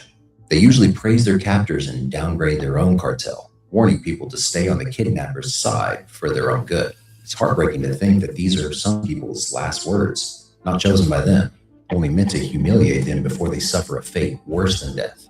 Trigger warning. The following section discusses El Chapo's horrific tweet. Skip ahead a minute if you don't want all the gory details. El Cholo was tweeted over the course of 2 or 3 days. When he would faint, a doctor employed by the CJNG would bring him back to consciousness so he would feel everything. Side note, yes, the CJNG employs doctors for this specific reason. 7 of his toes were broken, and 1 of his toes was clean off. His legs were shot to many pieces so that he couldn't attempt to run away. His ribs were broken one by one, and another Sicario stabbed him and cut him several times. Then he was alone. And guys, it only gets worse. El Cholo was still alive when his eyes were getting out. Finally, his tongue was pulled out, not cut out. Ultimately, El Cholo was killed with 3 gunshots to the head. This was sweet relief for the poor man. It's honestly hard to imagine. Guys, welcome to my channel. My name is FlowBiz. Thank you for watching. I appreciate you guys. Imagine how people can even think of a punishment so brutal, let alone carry it out, film it, and get a kick out of it. El Mencho is nothing but a monster and employs the very worst people. To think these assassins were once children. Before we move on, I must ask you not to go looking for this video online. It's a truly traumatizing experience to watch something so brutal and know it actually happened to a person. A few days later, El Cholo's body was found on a bench in Jardín Hidalgo, Jalisco, wrapped in plastic with 2 signs stuck on it. One of them reading, "The traitor, El Cholo," the same day as the video was posted online. The autopsy would reveal the full extent of his stomach turning, and the doctors confirmed he was tortured over a prolonged period of time. The publicity of the body was a message to all the people of Jalisco. Don't mess with the CJNG. Do not betray El Mencho. El Cholo's absolutely disgusting death quickly made national headlines. At his peak, he was known as El Cholo, a prominent gangster and presumed head of the Nueva Plaza cartel, a criminal organization based in Guadalajara, Mexico. But in the end, he was simply Carlos Enrique Sanchez, his body left wrapped in plastic on a park bench in downtown Tlaquepaque, the Mexico state of Jalisco, yet another casualty in Mexico's bloody cartel wars. A former member of the notorious Jalisco New Generation cartel, the CJG, El Cholo was once considered the right-hand man of El Mencho, one of the U.S. Drug Enforcement Administration's most wanted drug lords. After El Cholo's body was found, 12 CJNG members were arrested on suspicion of murder. The bloody war between the CJNG and the Nueva Plaza cartel was also over. But that didn't mean violence or gruesome murder scenes stopped in Mexico. Security analyst David Salcedo said, "Unfortunately, the bodies, corpses hanging from bridges, and remains with narco blankets are part of the daily landscape of violence that is experienced in many parts of the country." As of 2023, cartel kingpins are still on the rise in Mexico, and hundreds of drug lords are responsible for this. El Chapo has been in prison since 2016, and El Mencho, well, there are rumors he might be dead. For 2 years, El Mencho has been AWOL to the public eye.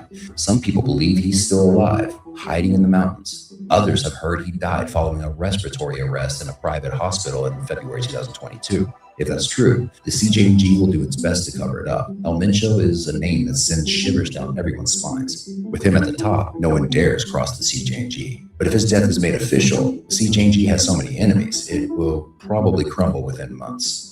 Dead or not, though, El Mencho has already left a terrifying legacy. He has thousands of men carrying out brutal murders just like El Cholo's, and other cartels are doing the same now. Even with El Mencho gone, cartel violence won't stop. El Cholo's horrifying death stands as a powerful reminder of just how far cartel assassins are removed from humanity. Nothing is too gruesome. No one is too violent. Hey, thanks for watching. As always, leave us a comment and let us know what other shocking drug lord deaths you know about. But before you go, leave your boy a comment. Yeah, it's Flowbiz. Hold on, I'm gonna find some other videos. You know, we video surf early in the morning to find some cool, interesting videos. You know, there's all kinds of stuff on the internet, but we like to find some interesting stuff for you guys to watch. Let's see what else we can find here. I know you guys like El Mencho, so if you guys want to hear more about him, let's see. I usually play stuff like this in the morning, man. This is what gets me going up. I'll go ahead and play one for you guys. And shout out to the Paradox. By the way, Miss Flowbiz, welcome. Every day and go through the motions like a zombie. You've got dreams collecting dust in the back of your mind while you scroll through social media watching other people live. You've got potential rotting inside you because you're too scared, too lazy, too comfortable to do anything about it. And the worst part? You know it. Deep down, you know you're capable of more. You know you're wasting your life. You know you're being soft, and you're doing it anyway. How does that feel? Does it piss you off? Good, because you should be pissed.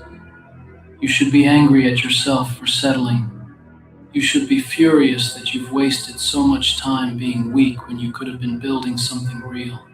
You should be enraged that you've let fear and comfort turn you into a shadow of what you could be. And if you're not angry yet, then you're even softer than I thought. Because a person with any fire left in them would hear this and feel something. They'd feel that spark that says, I'm better than this. They'd feel that rage that says, I'm done being weak. But are you? Are you really done? Or are you going to listen to this, nod your head, feel pumped up for about 30 seconds, and then go right back to your soft little life. Because that's what you do, isn't it? You consume motivation like it's entertainment.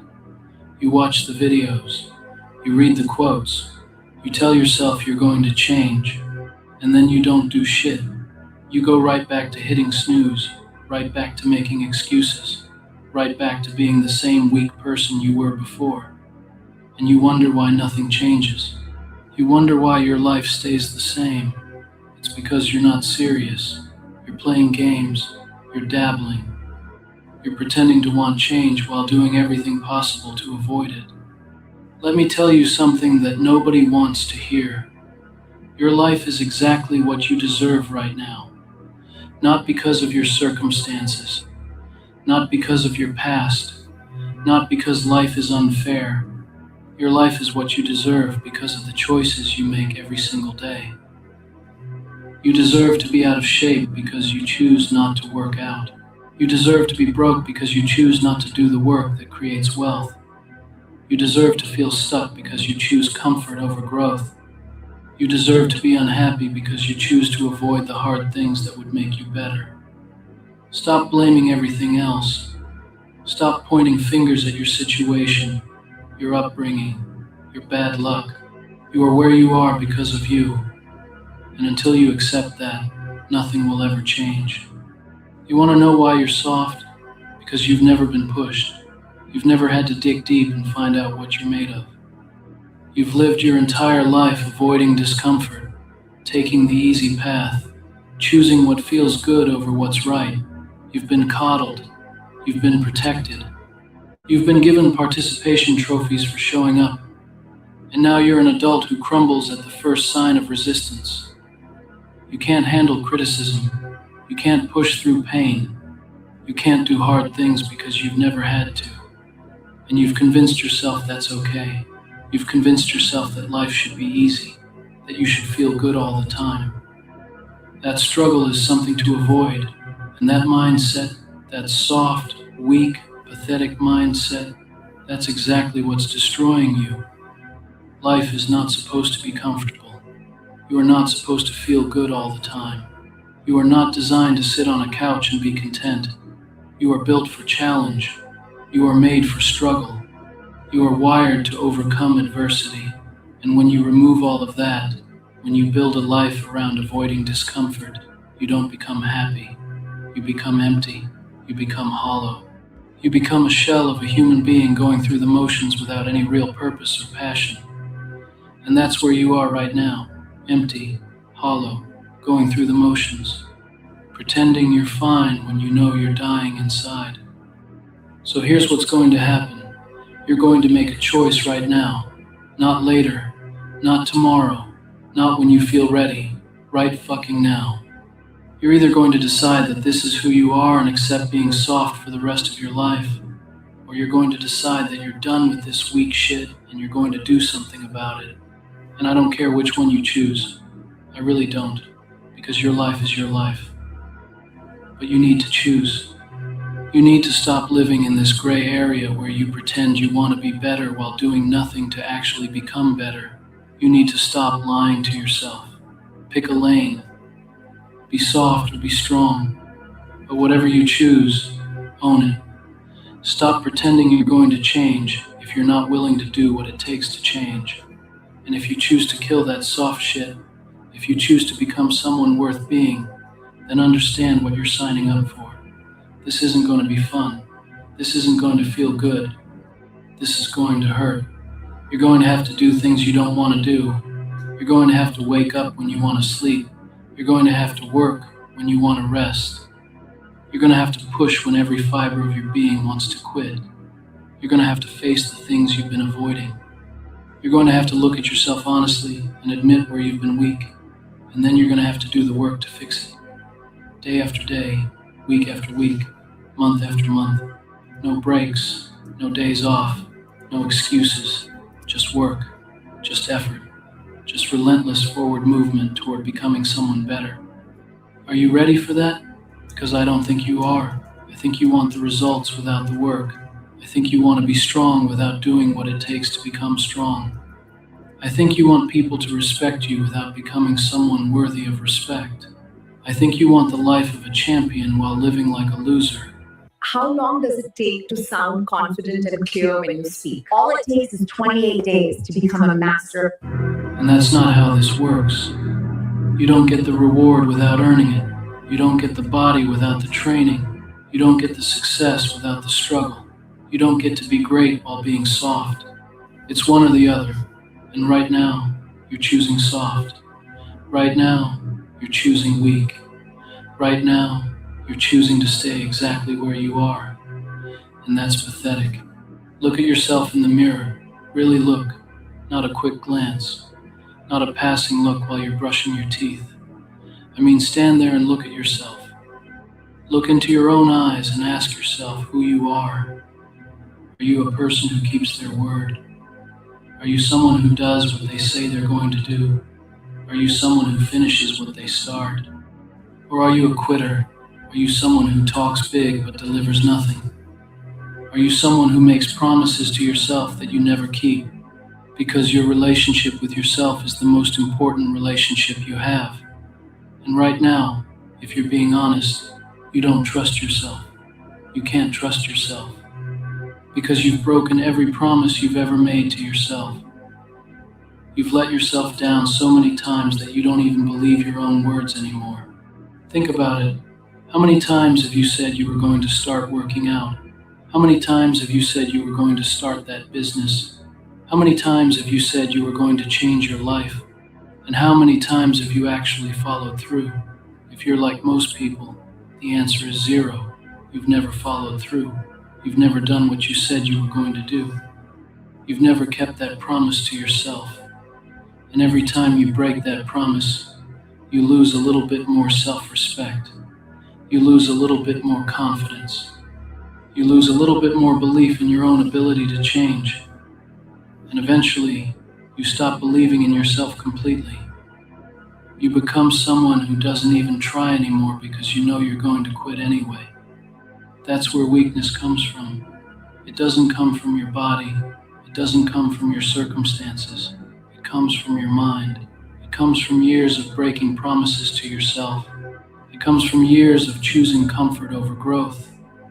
It comes from years of taking the easy way out. And now you're stuck. You're stuck in this pattern of weakness. You're stuck in this cycle of mediocrity.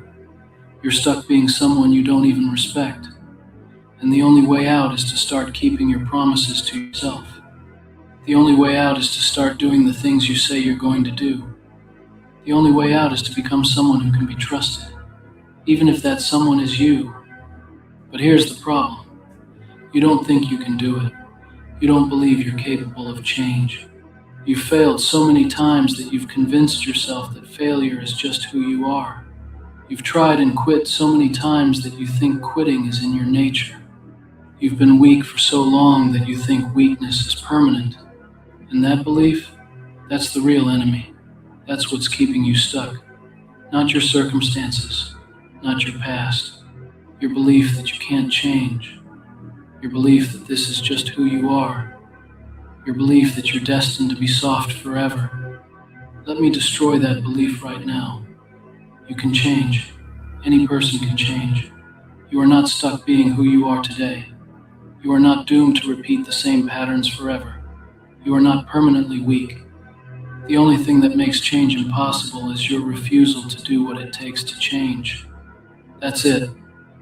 That's the only thing standing between you and the person you want to be. Your unwillingness to do the work. Your unwillingness to push through discomfort. Your unwillingness to keep going when things get hard. Change is possible, but only if you're willing to earn it. And earning it means suffering. Let's be clear about that. There's no easy way. There's no shortcut. There's no hack that's going to make this painless. You're going to have to go through hell to become someone better. You're going to have to do things that hurt. You're going to have to push yourself beyond what you think you're capable of. You're going to have to get uncomfortable and stay uncomfortable until uncomfortable becomes your new normal. That's the price. That's what it costs to kill that soft shit. And most people look at that price and say, no thanks. Most people decide that staying weak is easier than becoming strong. Most people choose comfort over transformation. And then they wonder why their life never changes. You know what separates the people who make it from the people who don't? It's not talent. It's not intelligence. It's not luck. It's not circumstances. It's willingness to suffer. That's it. The people who win are the people who are willing to do what others won't. They're willing to wake up early when everyone else is sleeping. They're willing to work late when everyone else is relaxing. They're willing to push through pain when everyone else is quitting.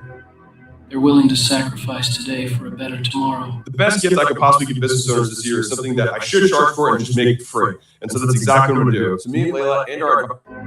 They're willing to be uncomfortable for years if that's what it takes to build something real. That's the difference. That's the separator. Not ability. Willingness. So are you willing? Are you willing to do what it takes? Are you willing to suffer now so you don't have to suffer later? Are you willing to be uncomfortable so you can become someone you're proud of? Are you willing to put in years of work with no guarantee of success? Because that's what this requires. There are no guarantees. You can do everything right and still fail. You can work your ass off and still come up short. But you know what? That's better than not trying at all. That's better than living with the regret of never finding out what you could have been. That's better than dying with your potential still inside you. And make no mistake, that's what happens to most people. They die with their music still in them. They die with their dreams unrealized. They die having never become who they were capable of becoming.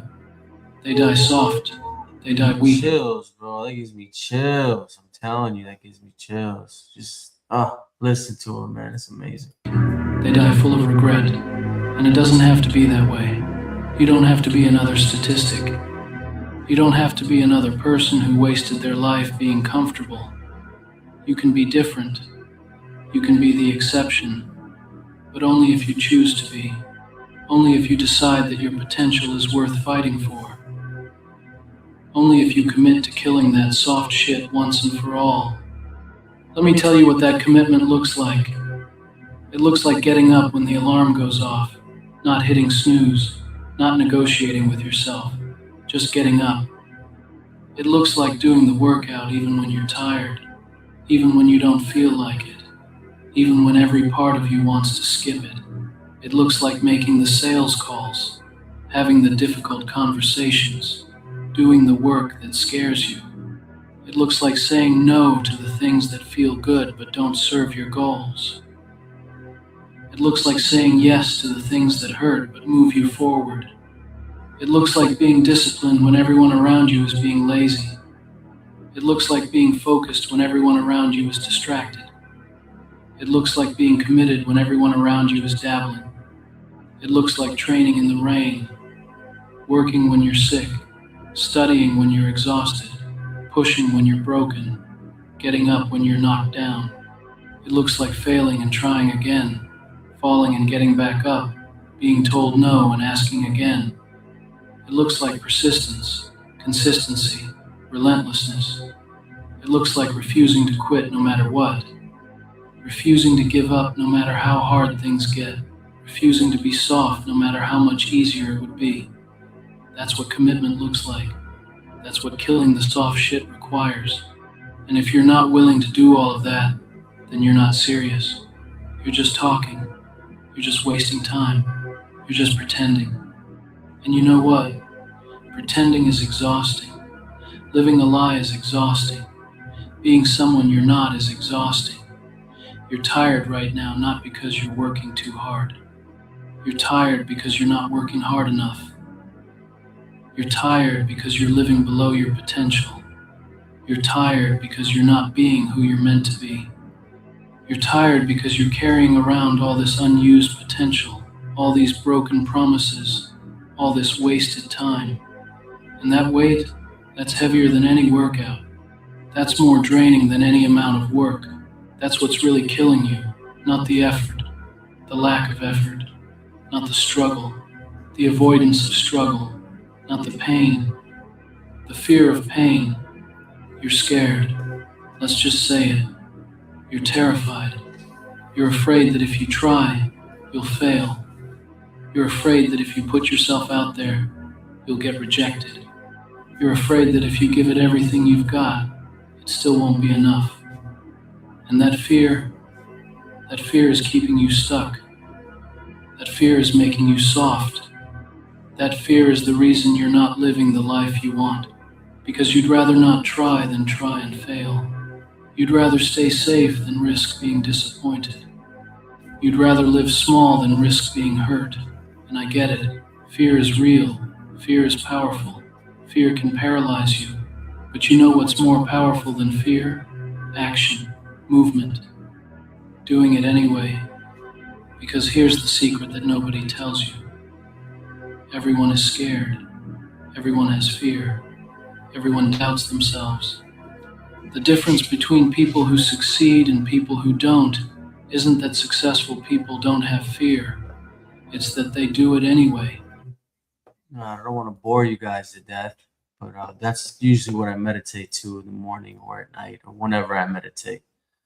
I like to pray on my knees and stuff. You guys will hear a lot about me. Go to realcleanlight.com and read my story, and you guys will learn a little bit more about me. Follow me on Instagram, realcleanlight.com. Or realcleanlight, at realcleanlight, and on Kick, FlowBiz86. And I'm always, video surfing, doing some cool videos to keep you guys entertained. So let time pass by. I know we get bored and stuff like that. So we want to listen to interesting stuff. So I like to do documentaries and stuff like that. Do you guys like Nick Fuentes? Let's see. I don't know. I think people have heard enough about the Charlie Kirk assassination, but let's see.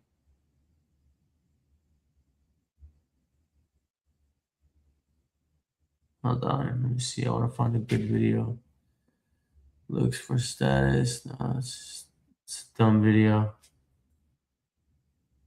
Okay, let's watch videos. Let's watch Sneako's video. With my This is about the 530 war in credit Iran. score, I didn't expect anything. I tapped to check, then a $40,000 Good loan video, hit my I account. I found simple lens. Israel just struck Tehran exactly early this morning at about 7 a.m. London time, which might have been 1 or 2 a.m. on the East Coast in America. And I did predict this 2 weeks ago. I said word for word, come back to this video when after the Epstein files release, we will realize that Netanyahu was applying pressure on Trump. So now he's arrived, he's in the country. And what he's going to do, I'm telling you right now, remember this when it happens, he is going to apply extreme pressure behind the scenes to tell Trump, if you don't go to war with Iran right now, we are going to make you look like the pedophile that these files can make you look like. And Netanyahu came to America saying, if you don't bomb Iran, we are going to release the rest of the files. And within 2 weeks it happened. About 2 months ago, or a couple of weeks ago as well, I said that Israel/the U.S. will strike Iran within a month or two. And here we are. For the past several years, I've been saying no war with Iran, no war with Iran. Obviously there's a lot of people that perhaps believed in Trump. I was very critical of Trump in his second campaign. And then when it became clear he won, decided to put on the red hat and debated Rabbi Shmuley, tried to wake up as many people in the MAGA movement as possible by saying America first cannot happen until we put Israel last. So if anybody has any doubt over what we serve, they say that Israel is our ally, but we're clearly a colony. We're doing their bidding. More events have taken place after this strike. I was supposed to be in Dubai, and now the airport has just been hit. The Palm Jumeirah, the 5 Palm Hotel, I stayed the first time I went to Dubai, I stayed in that hotel. That was hit. This is a major tourist attraction, place where a lot of British people go. It's known for having a lot of tourists in the lobby, to be perfectly honest with you. A lot of the other Gulf countries have been hit. They've been struck by Iran, including Kuwait, including Bahrain, and the Strait of Hormuz is also closed. That's the strait that controls the canal where all the oil, 20% of the world's oil comes from. And once again, I said that Maduro was captured by Trump in early January when Trump had an operation where he kidnapped the president of Venezuela, that they were only doing this to get more oil because they really wanted to strike Iran. They needed to supplement the loss of oil. So the world's economy is going to change now if the Strait of Hormuz is closed, which it is. This regime change in Venezuela was really all about Israel, as is pretty much every single aspect of American foreign policy. There have been further strikes. Iran has been hit many times. Israel's bragging about it.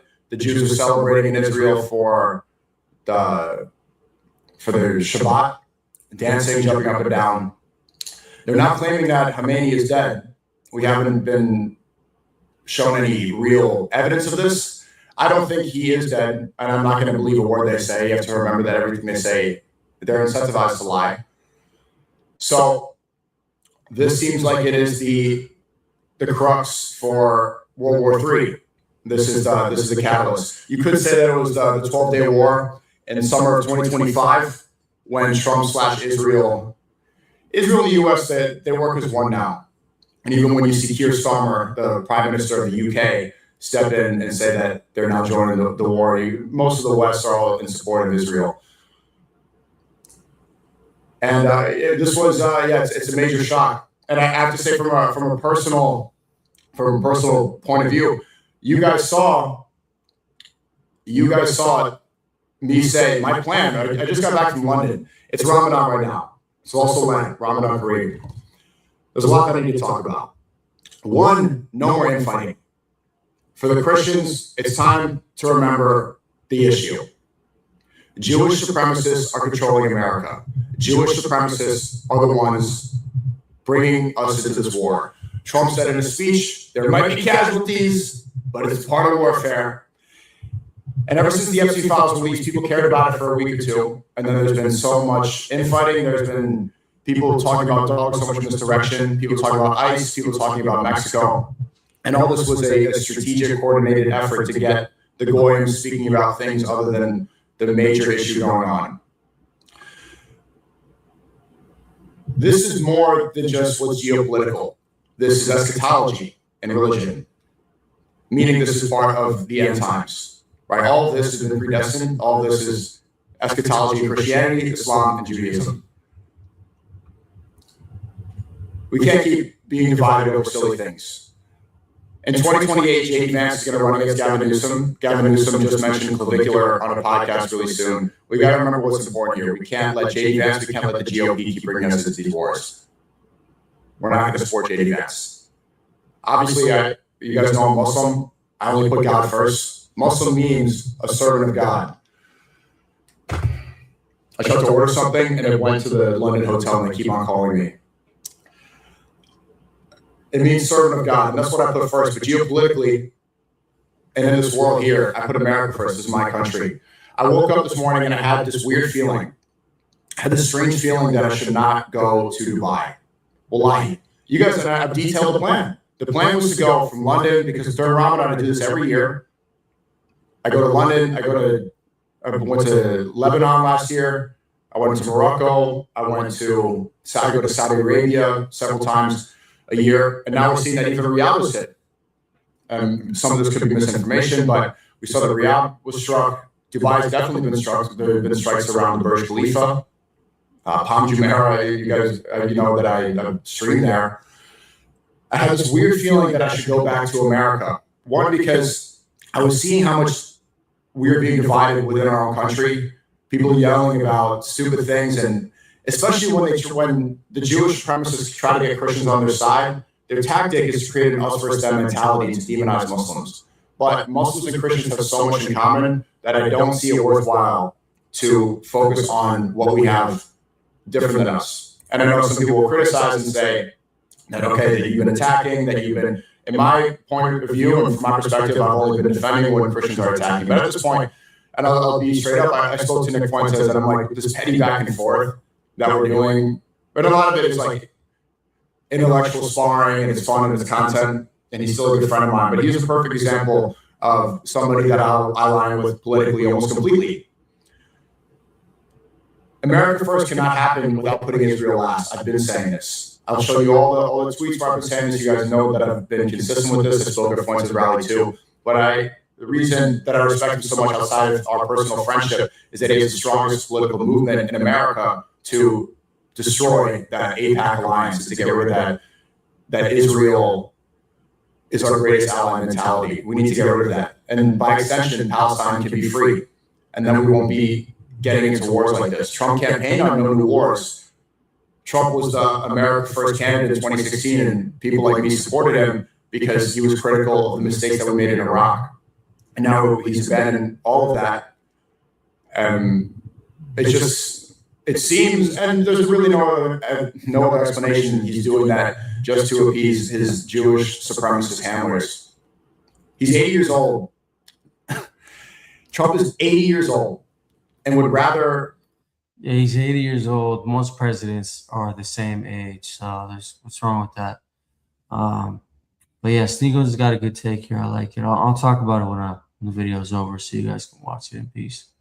Thank you for showing up. Thank you for being here. Please hit the like button, hit the subscribe button if you're on YouTube. If not, go to my YouTube, Real Clean Like 1 or Mr. RCL, and please subscribe. I could use your help. Appreciate you. Trying to grow my channel, so thank you. Sacrifice his own citizens. He would rather bring us into another war in the Middle East, identical to the others that we've seen over the past several decades, because he does not want his reputation to be tarnished by the blackmail footage being released from Epstein Island. Down below. That's what type of man is in charge of our country right now. My mom had oral cancer in her 30s, no risk factors or anything like that. It rocked my whole family. And I have a family history of heart disease. And I saw Aiden say that, it could happen with any president, and that is true. Biden has said the same things, Kamala said the same things. They keep running with the narrative that Iran should not have nuclear weapons. Iran should not have nuclear weapons. Well, Israel has nuclear weapons. What do we stand to gain from them? Even Matt Walsh, a guy that I've been extremely critical of, and I think has sold out his country by working for someone who's basically a Mossad agent, Ben Shapiro. Even he's starting to say, okay, they say this war is good for Israel, but how is that good for us? They're using us. Israel is using us to do their bidding. Iran is the last real threat in the Middle East. Every other nation surrounding Israel, because the whole world hates Israel. Every single nation, they've all been destabilized around. Every real threat. They've either been compromised or either supporting directly, as Iran says. I won't say that because, I still love to go to the UAE and Saudi. But the narrative is that the Gulf countries have sold out, and as we saw in the chat, have sold out and just work for Israel. But the rest of them that try to, the rest of the nations around that pose somewhat of a threat, they've all just been destabilized. They don't pose any real threat to Israel, and their very clear objective to expand the greater Israel. What they want to do is extend from the Euphrates to the Nile. They want to be the global superpower. And America is not in the long-term picture there. We're just a little tool for them. And so, maybe I sound a little bit shook right now, but imagine what it's like for me. You guys knew what I was supposed to do. I was going to go to Saudi for Eid and to go on a pilgrimage. All that's canceled. I can't go. I'm supposed to be in Dubai right now. As I was preparing the stream, I see the airport is on fire, but not only that, the airspace is closed. And it was just this weird feeling. And I never had, as soon as I saw the strikes, we were already packing. I had this feeling that I need to go back to America. People are trying to divide Muslims too much. I need to fix up the messaging. I had some great streams in London with Mohammed Najab, with Ali Dawa, with Aki Yemen. It was great. And I thought it was effective, but it's like, instead of going all in, I was thinking strategically. Right now, it's extremely important, not only for the Muslim, but especially for America, for what's going to happen with this war. And so I said, okay, I'm going to go back to New York City right now. I need to be in America. And I booked there was a flight within an hour, and I got on it. And while we're packing, I saw Israel strikes Tehran, Iran. Incredible. Changing all the plans like that. I had the hotel set up. I had the flight set up. I was ready to go. Tom Cotton was waiting for me in Dubai. So that's why it's a little bit strange. Maybe there's something spiritual there. Sad time. If Kick is down for you, then YouTube is still up. It's down for me as well. You are on Iranian news? I know. There's lots of things that I do agree with them that this is the end of times. We're definitely in the end, near or in the end of times. I agree with that. I mean, all the signs are there. So that is that's scary. I'm scared. You know what I mean? War is ugly, and the end of the world is probably even uglier, Let's see what we got. It's getting interesting. Okay, so we watched El Payaso. Fake dating guru lawsuit threat just backfired. Ooh. Be a man. So hold on, I'll find something good for you guys. Hold on. This is okay. Here we go. Let's rock. This is a good one right here. It's one of my favorite guys right here. I thought raising testosterone meant injecting myself every week, but I was wrong. Everybody makes himself like they're very important now, and they make people wait. It's like, bro, just fucking start your fucking stream already, dog. Oh my god. Everybody wants to be the same. That's the problem. Good evening, ladies and gentlemen. Good evening. Welcome to Free Speech Friday. Welcome to a really weird show. It's been a weird week. I don't want to hear this. I'll give you some details. It's been a weird world, as I'm sure you've noticed. I'm sure you And noticed. No, we didn't notice. Tonight's show is going to be also quite weird. Sorry, Yes, chat, I am alive. Though just barely. Your boy has been Mel Gibson. This guy had a crazy crash out. And it turns out that he was right about a few things, huh? He was right about maybe more than a few things, as a matter of fact. I find that to be interesting. That's crazy. Wow, what are the odds of that? Mel Gibson's been trying to warn everyone about the elites for years, and in particular Hollywood itself. Believe me, I did a lot of research on it. And according to all the research, it was way worse than that. No matter how strong you are going to be affected by this plague. And you'll resent it for a little while, and you have to let it go. Otherwise, you'll eat yourself alive here. And I think it takes that kind of cockroach resilience to survive in this town. Yes, nobody listens.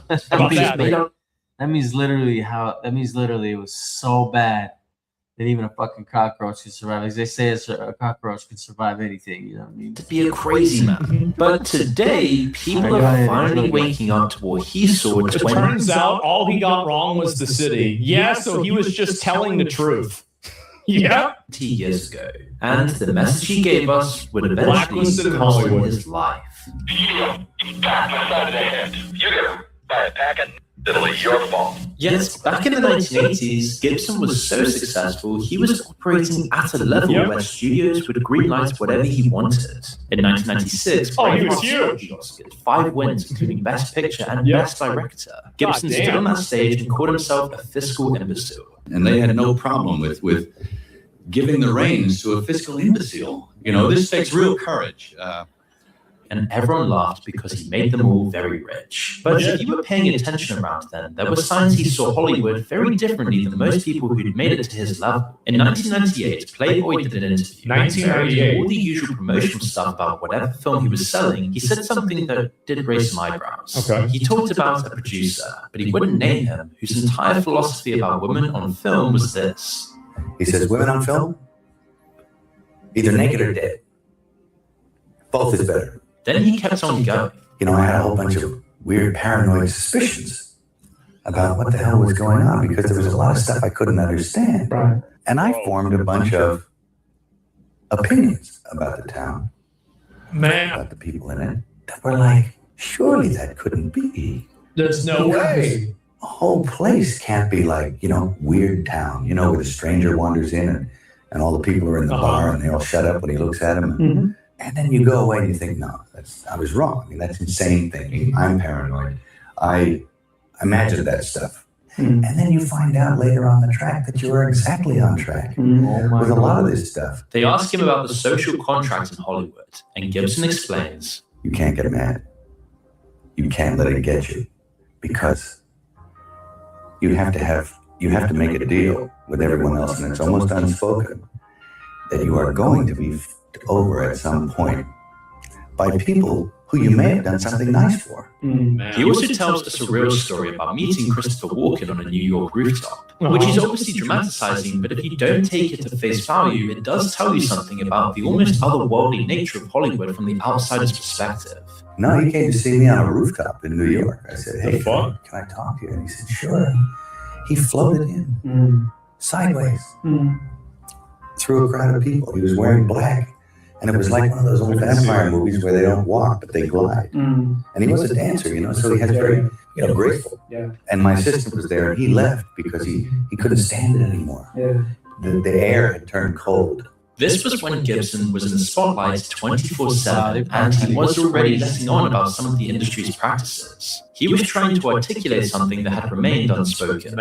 This is when people think you're crazy. You're telling the truth and nobody knows it, so they think you're nuts. You know, so everybody looked at him like he was a nut job. His reputation was very much a lovable rogue or a loose cannon, so nobody really paid attention at the time. He was also making everyone way too rich for them to bother with what he was saying in a magazine interview. No, people might not remember. Like, this guy was like, any movie that he was in, everybody went to see it.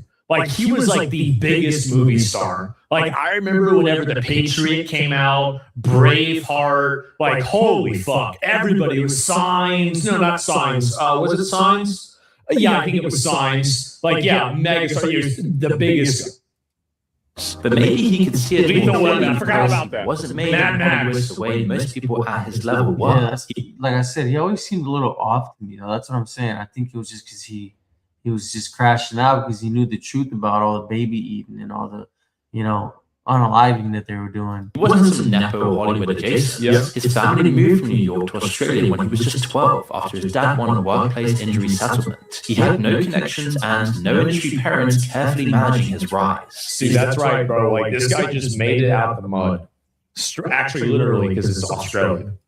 Studied acting because his sister filled out the application without telling him. Then Mad Max turned him into a global star before he even learned how the system truly functioned. Mad Max came in clutch, and it happened in the most Mel Gibson way ever. He'd been in a bar fight the day before the interview he didn't even want to go to, and his fucking legend. Absolute fucking legend. Face was all bruised and swollen. He looked like the perfect post-apocalyptic tough guy, and not long after, he got the job. Mad Max absolutely smashed the box office, and he became a star. Relocating to Hollywood was just the next logical step. So the peculiar thing here is that by the time he showed up in LA for the film Lethal Weapon, he was already famous. Yeah, I mean, like, because it wasn't even Mad Max at the beginning, it was The Road Warrior. And then after that, it was Mad Max. And then I think after that, it was Thunderdome. And I think that's what, there might have been another one, but I'm not sure.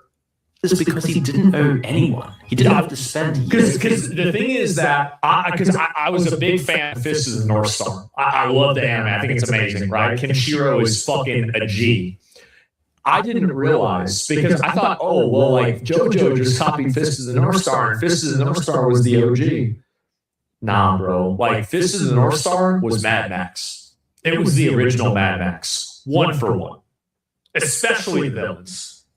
Figuring out which executives to flatter or when to shut up and smile. Most people who make it to this level learned early that you treat the industry like a religion. You never forget that access requires submission. Gibson missed that entire education. But he did have some very real personal problems that began to unravel. His drinking is getting worse, his marriage is falling apart, his behavior is bordering on too eccentric, posing a risk for those around him. He also began making a name for himself as a homophobe and anti-Semite after a series of drunk conversations. Yeah, that Jew stuff, bro. Like, yeah. He's going to make a movie that's basically designed to detonate every relationship he has in Hollywood. I'm, of course, talking about The Passion of the Christ. Think about the fact that The Passion of the Christ was the movie that people wanted to cut ties with him for. Making a movie about Jesus. That's crazy, right? Can you believe that? And so, just I've told this before. My mom probably took me to 3 movies in my life. The only one that I really remember. No, I need to drop my. That was the one, and she said, "We're gonna watch this in movie theaters." And I remember whenever we went there, it was a bunch of other fucking moms, Catholic moms with their kids, and the theater was so. I lied when I said he was a fucking favorite YouTuber, bro. Are you kidding me? These guys are fucking balls. These guys are trash, bro. Come on, balls in their mouth. They're trash. They're trash, dog. These guys are boring as fuck, bro. Not only that, they don't even cover fun stuff, dude. They're boring and they don't cover fun shit. Imagine that. Oh wow, this is Crawford. Crawford says he also thinks Paul versus Tyson was scripted. Yeah, who gives a shit? Look at the money. I dare you. Wait, who's this? I dare you. Yeah, that's actually a good one. Let's see. Banned for exposing Jewish fraud. Really? He was banned? That's gay. Grow your upper chest. Alright, well, I'm gonna refresh this. Sneeko. I mean, Sneeko has some funny videos, some cool videos sometimes. Not enough. Let's refresh this and see what we get. Appreciate you guys being here. Appreciate the love, bros. Let's see. We'll find some good shit. Let's see. I started noticing from conservative, darling to neo-Nazi. Okay. All right. The break. I gotta break that cycle. We already broke the cycle, so don't worry about that. We already broke the cycle. Maybe there's some people that need to break the cycle still. Your time is flying. Yeah, stop wasting time, guys. Time. Yo, why? Tell me, did you say I was whitewashed, bro? What's up with that? Agent is whitewashed. I mean, you are. I realized that one in the midst of the event. You were talking to all the language all together. And so I turn my head, I see Agent talking to Who's that talking to? those French, Spanish talkers. Yeah. You're Parker. Not your Parker. It was like 3 Parker there. Not you Parker. I got you Parker. I don't think you know what that means, bro. Yeah, I know what I mean. It's WL and Parker. You Parker. No, it's like maybe. Whitewash. Yeah, why? Tell me, did you say I was... Some Asians be funny, huh? The NBA has an Epstein problem. Ooh. I want to watch this. I haven't watched this. Watch it together.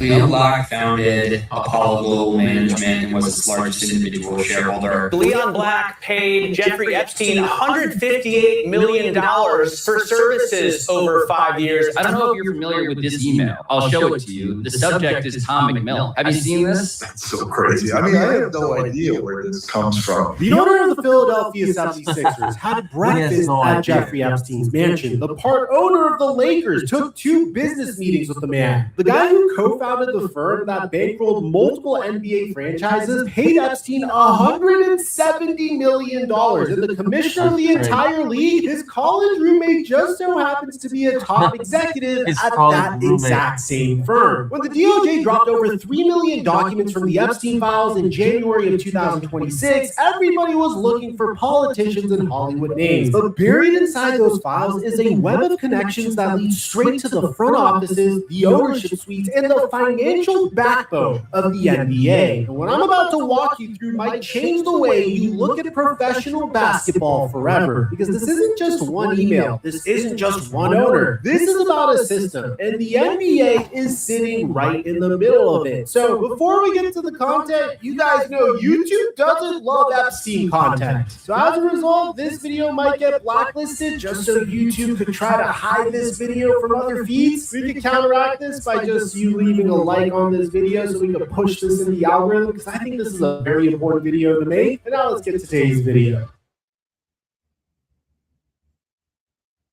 Now, before we even get to the emails and the meetings and the really wild stuff, you gotta understand something first. Because this story doesn't start with Jeffrey Epstein. It starts with money. Specifically, it starts with a company called Apollo Global Management. If you've never heard of Apollo Global, that's kind of the point. They don't want you to know who they are, but a basketball journalist named Henry Abbott over at True Hoop has been covering this connection for years, and he calls Apollo the NBA's most important source of cash. And let me explain why. Apollo Apollo Global was founded in 1990 by a group of guys who all came from the same place, a now dead Wall Street firm called Drexel Burnham Lambert. And when I tell you the founders of Apollo Global basically bought up the NBA, I am not exaggerating. Josh Harris, co-founder of Apollo, bought the Philadelphia 76ers for $280 million. Tony Ressler, another co-founder, bought the Atlanta Hawks in 2015 for $850 million. And get this, Tony Ressler's sister, Deborah, is married to Leon Black, the guy who was Apollo's founder, chairman, and CEO. According to TrueHoop, even the banker who raised the money for Tillman Fertitta to buy the Houston Rockets came from Drexel Burnham Lambert, that same firm that birthed Apollo. Now here's where it gets uncomfortable. NBA Commissioner Adam Silver's college roommate at Duke is a guy named Jim Zelter. You know what Jim Zelter does for a living? He's the president of Apollo Global Management. Sports Illustrated profiled Silver and confirmed their close relationship going back to their freshman dorm room. Apollo's offices are literally around the corner from the NBA's headquarters in Manhattan. These aren't distant connections. These people are in each other's lives, at each other's events, making each other richer. So when I tell you that the founder of Apollo paid Jeffrey Epstein $158 million, and now it might actually be $170 million according to the Senate Finance Committee, and that Apollo is the financial engine of the NBA's ownership class, you start to see why this matters so much. Leon Black paid Jeffrey Epstein more money than most NBA teams were worth at the time. Think about that, guys. The Sixers sold for $280 million.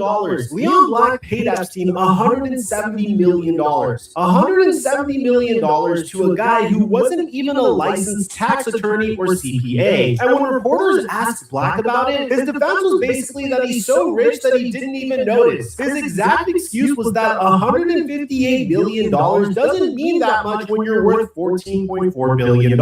Dude, I couldn't make that up if I even tried. And it gets even worse. Senator Ron Wyden's investigation found evidence suggesting that the money Black paid to Epstein was actually used to finance Jeffrey Epstein's trafficking operations. The Senate Finance Committee also discovered that a major U.S. bank waited 7 years to report Black's payments to the Treasury Department, which might violate federal money laundering laws. This isn't just shady, this could be criminal. And the man at the center of it founded the company that owns the Sixers and the Atlanta Hawks. Black stepped down from Apollo in 2021 after all this came to light. But here's the thing, You have to see this because it looks like witchcraft. Because you only need to spray it once and for 8 months. How exactly was the world's richest drug lord finally captured? Well, it actually took both US and Mexican intelligence working together, and their strategy was the exact same tactic they used to find Bin Laden. The trick is follow the courier and you get the prize. They tracked down his associate and kept tabs on one of his many girlfriends. Because yes, this 59-year-old guy somehow had a love interest. Maybe because he is richer than the Sinaloa drug lords with $20 billion at his disposal. For the longest time, the guy was a total ghost. He stayed entirely off the US radar by intentionally keeping his operations away from American citizens. So how did it all finally end? It happened at a cabin. And even when he was completely surrounded by military helicopters, he was still protected by his own heavily armed henchmen, rocking RPGs and armored vehicles. And all hell broke loose when the Mexican Special Forces started attacking with guns blazing. The operation that brought down Mexico's most wanted man didn't happen in a bustling city. It happened in a fortress. The primary firefight, the exact moment the Mexican armed forces went head-to-head with heavily armed CJNG operatives, fatally wounded many of the drug lord's members. This is located in the western state of Jalisco. But Tapalpa is a rugged mountainous municipality about a 2-hour drive southwest of the state capital, Guadalajara. For the cartel, this wasn't just a hideout. It was a tactical stronghold, utilizing the harsh terrain as a natural defense against the military. But taking down the kingpin was only the beginning. Almost immediately following the raid, the CJNG unleashed hell. A massive, highly coordinated wave of retaliation exploded against government forces and public infrastructure. This violent pushback, often referred to as narco blockades, spread like wildfire across the country. The violence hit hardest in Jalisco, engulfing major cities like Guadalajara, Zapopan, and the international tourist hub of Puerto Vallarta, where the chaos even spilled into the airports, throwing tourists into a panic and forcing immediate flight cancellations. The cartel's fury wasn't contained to just one state. The violence rapidly bled into Michoacán, Guanajuato, Colima, Tamaulipas, Nayarit, Zacatecas, Guerrero, and Aguascalientes. In a desperate bid to paralyze the region and exact revenge, drug lords members hijacked civilian vehicles and semi-trucks, setting them ablaze to completely block major highways. They torched local businesses and gas stations, engaging in brutal, open-street shootouts with local and federal security forces. But how did he become the richest cartel in Mexico? For years, he was a ghost. A phantom who commanded an empire of blood, methamphetamine, and billions of dollars. But on Sunday, February 22nd, 2026, the ghost was finally cornered. Nemesio Ruben Oseguera Cervantes, better known to the world as El Mencho. He was the supreme leader of the Jalisco New Generation Cartel, or CGNG. He didn't just run a cartel. He commanded a heavily armed paramilitary force that brought the Mexican state to its knees. But how did a former farmer and deported immigrant build a $20 billion war chest?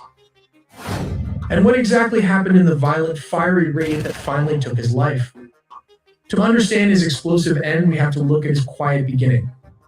In the 1980s, Mencho was just an undocumented immigrant in the United States, working the marijuana fields in California. He was arrested, served time in a U.S. federal prison, and was deported back to Mexico at the age of 30. That deportation was the match that lit the powder keg. He joined the Milenio drug lords in Michoacán, building a reputation as a calculating, ruthless enforcer. When that cartel fractured, Mencho didn't just pick up the pieces, he forged a new terrifying weapon, the CJNG. Mencho was a master strategist. While rival cartels like Sinaloa bled themselves dry in civil wars, especially after the capture of El Chapo and the recent fall of El Mayo, Mencho capitalized on the chaos. He pivoted away from traditional routes and went all in on methamphetamine and fentanyl, focusing on highly lucrative markets in Europe and Asia. This strategy kept him slightly under the radar of American politics, while quietly amassing a staggering $20 billion empire. Former DEA agents claim the CJNG has vastly more money than the Sinaloa cartel ever did, but unlimited wealth buys unlimited arrogance. A couple of years ago, his phone was hacked right while he was having a conversation with the police. If you don't want your phone and emails to get compromised like that, you should get this military-grade VPN. Think of Surfshark VPN as your frontline types of websites you'd like viruses if you wanted. Delta 1. Hey, ¿quién habla? Mira bien, hijo de tu... Soy Mencho, güey. Relaja tu puta gente a la verga. Soy Mencho, güey. Relaja tus partidas. Si no te voy a partir tu madre, tía, toda tu bola de perros. Te tengo identificado 30 güeyes. Hasta tus perros te voy a matar si no te relajas, güey. ¿Cómo ves?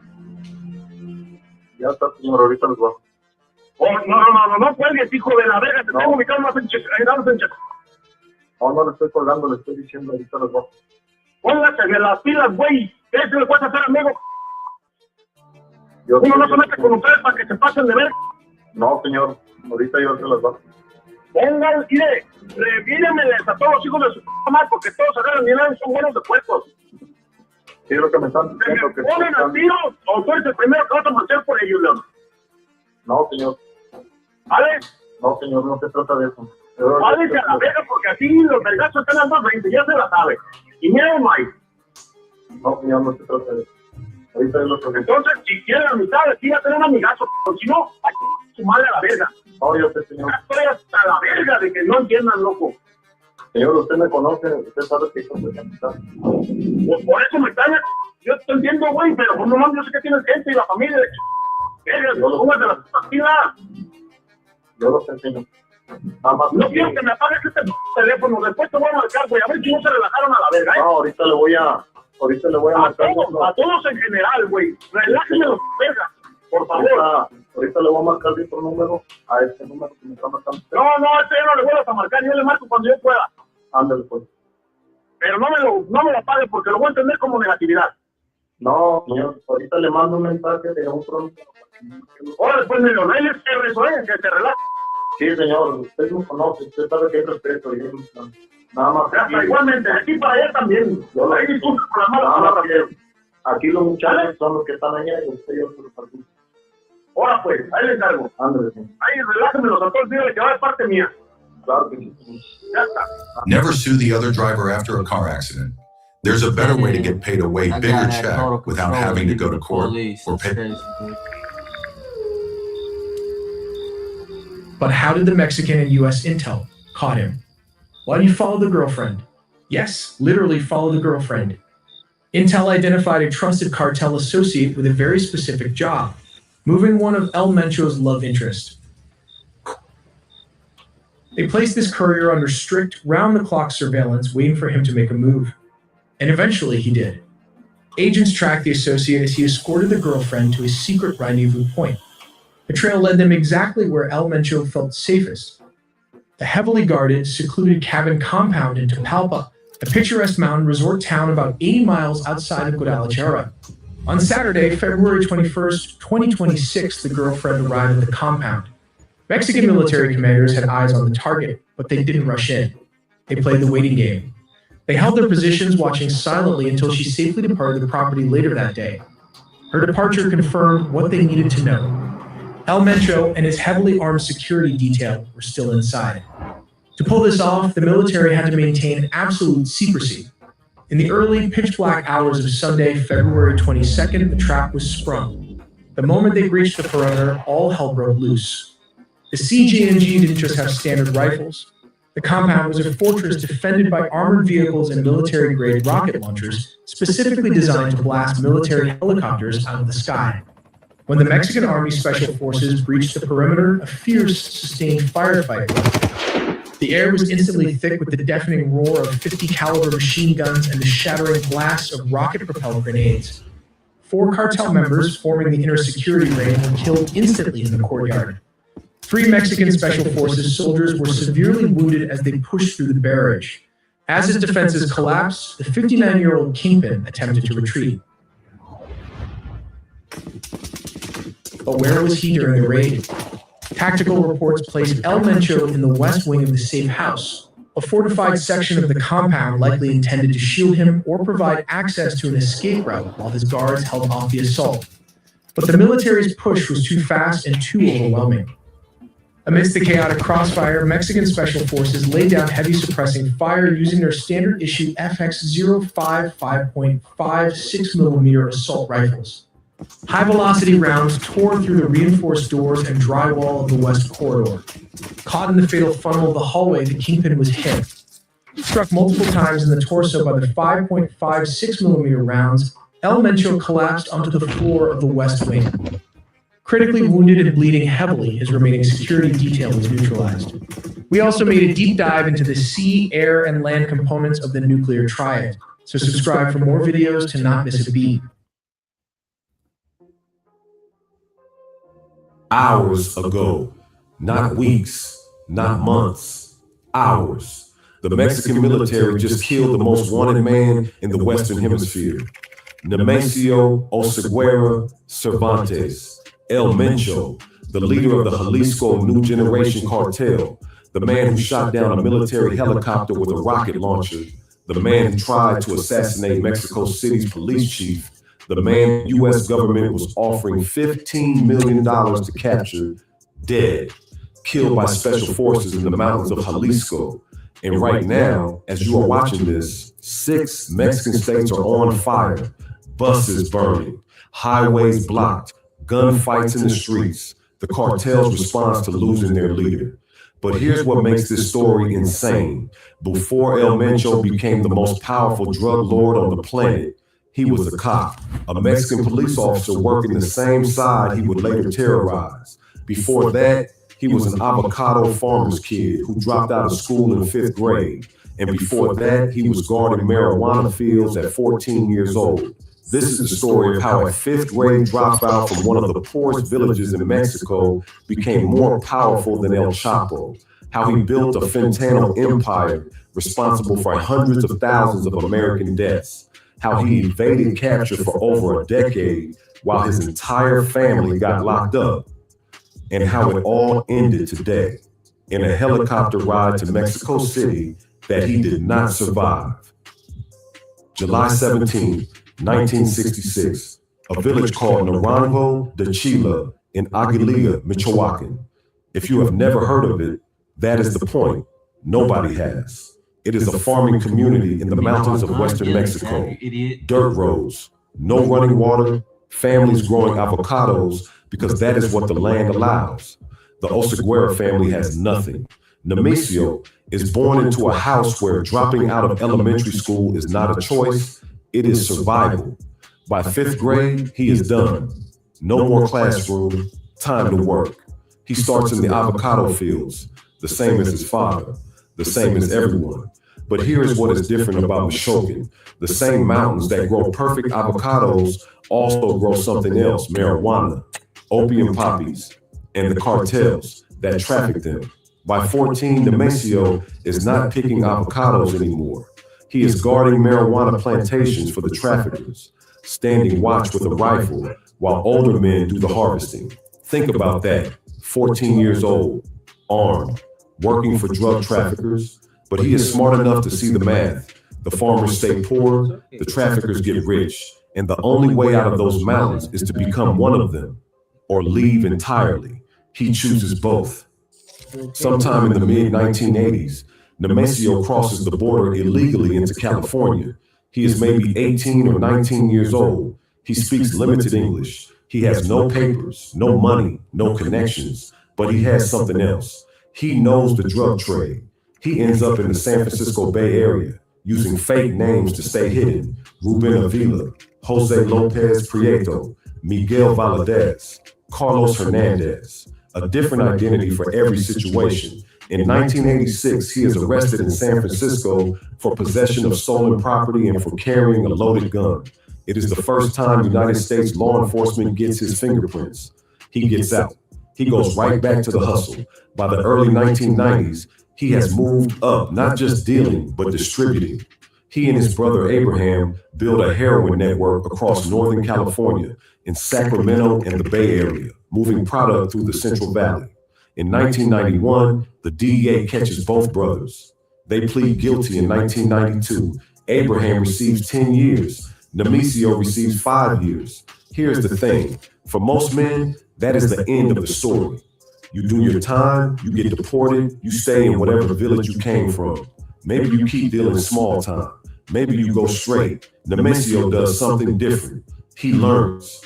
After his release, United States authorities deport him back to Mexico. Standard procedure. He is just another criminal they are sending home.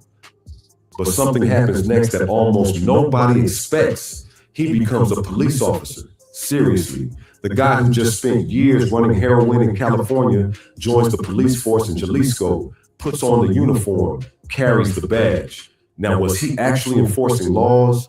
Was he actually arresting criminals? No. He was learning how police operations work, learning who's corrupt, learning which departments look the other way, learning who can be bought. It's like a SPY infiltrating an enemy organization, except the enemy is the state, and the organization is Mexico's entire law enforcement structure. He doesn't stay a cop long. He doesn't need to. He's already seen everything he needs to see. In the early 2000s, Nemesio joins the Millennial Cartel. At the time, Millennial is a satellite organization of the Sinaloa Cartel, the empire El Chapo is building into the most powerful drug trafficking operation on earth. Millennial handles distribution in western Mexico, including Jalisco, Colima, and Michoacan. Nemesio starts at the bottom, or close to it. He joins the assassin squad protecting Armando Valencia Cornelio, a drug lord they call El Maradona. Think about that job description. He is not moving drugs. He is not counting money. He is killing people. He is the guy who makes problems disappear, and he is good at it. On August 12, 2003, Mexican authorities arrest El Maradona. At the same time, a rival cartel called Los Zetas starts an armed offensive against Millennial in Michoacan. Everything is falling apart. The Valencia family that controls Millennial has to flee to Jalisco, and Nemesio goes with them. But here is what he does in the chaos. He marries into the family. His wife becomes Rosalinda Gonzalez Valencia. Her brothers run Las Cuinas, the financial wing of the cartel. They are money launderers, bankers for the underworld. Nemesio just connected himself to the two things every drug lord needs: muscle and money. He has both. In Jalisco, Nemesio and the remains of the Millennial Cartel fall under the protection of Ignacio Coronel Villarreal. They call him Nacho Coronel. Nacho is a high-ranking Sinaloa cartel figure, right-hand man to El Chapo himself. He controls meth production across western Mexico, massive industrial labs pumping out hundreds of millions of dollars worth of product. Under Nacho, Nemesio learns the big leagues. He is no longer protecting drug lords. He is becoming one, managing operations across Jalisco and Colima, overseeing drug routes and ordering hits. But the cartel world is unstable, and in 2010, everything changes. On July 29, 2010, Mexican Marines raid a house in Zapopan, just outside Guadalajara. Nacho Coronel is inside. He resists. They kill him. The same year, Mexican authorities arrest Oscar Orlando Nava Valencia, another millennial leader. Suddenly, there is a power vacuum. The Sinaloa cartel is distracted. The millennial cartel is collapsing. And Nemesio sees his moment. He does not try to take over Millennial. He does not try to stay loyal to Sinaloa. He starts his own cartel. From 2009 to 2010, the exact date depends on who you ask. But this is when the Jalisco New Generation Cartel is born. The founders are Nemesio Oseguera Cervantes and Eric Valencia Salazar, known as L85. The backers are Los Quinas, the Gonzalez Valencia family, and his in-laws. The territory is Jalisco, the state with Mexico's second largest city, Guadalajara, home to the port of Manzanillo, the busiest port in the country, perfect for importing chemicals from China. And the strategy? Something nobody has really done before. El Mencho takes the Sinaloa cartel's business model, efficient drug trafficking, political corruption, community outreach, and combines it with the Zetas military tactics, extreme violence, paramilitary operations, attacks on the state itself. He is building a hybrid, part corporation, part terrorist organization. The name El Mencho comes from Nemesio, a nickname, a brand, something the streets can remember. Within a few years, CJNG is not just competing with the Sinaloa cartel, it is matching them. It controls territory in more than 28 Mexican states. It has sales in all 50 American states and operations in Europe, Asia, and South America. And at the center of it all is a ghost, a man nobody can find, a man who gives no interviews, rarely gets photographed, and who moves constantly between mountain compounds. El Mencho. Early morning, the mountains of southern Jalisco. Mexican authorities have intelligence. They know El Mencho is hiding near Villa Purificación. They launch an operation. Soldiers and federal police and 5 military helicopters. They are going to capture the most wanted man in Mexico. What they do not know is that El Mencho knows they are coming. As the helicopters approach, they spot a convoy of CGNG trucks and sport utility vehicles below, armed men everywhere. Then the cartel opens fire. Not small arms, not machine guns, rocket-propelled grenades, military-grade weapons designed to destroy tanks. One helicopter takes a direct hit to the rotor. It spirals, catches fire, crashes into the trees. 9 law enforcement officers die. This is the first time in the entire Mexican drug war that a criminal organization has shot down an aircraft. The first time. And El Mencho's men did it to protect him. While the military scrambles to respond, El Mencho escapes into the mountains, vanishes. And his response? He does not just disappear. The same day, CJNG sets up roadblocks across Jalisco, burns vehicles, torches gas stations, attacks government buildings, creates so much chaos that authorities cannot even focus on pursuing him. The message is clear. Do not come for me again, because if you do, this is what happens. For years after that, the Mexican military does not take another serious run at him. If you want to understand why El Mencho mattered, you need to understand fentanyl. From 2013 to 2014, Mexican cartels began producing synthetic opioids, not heroin. That requires poppy fields, harvesting, processing. Synthetic opioids can be made in the lab. The precursor chemicals come from China, shipped through the port of Manzanillo. That became El Mencho's port, CJNG, the Jalisco New Generation Cartel, did not just produce fentanyl. They pioneered the Mexican fentanyl industry. Industrial scale labs spread across Jalisco and Michoacan. Chemists were trained to manufacture the drug. Supply chains reached every corner of Michoacan.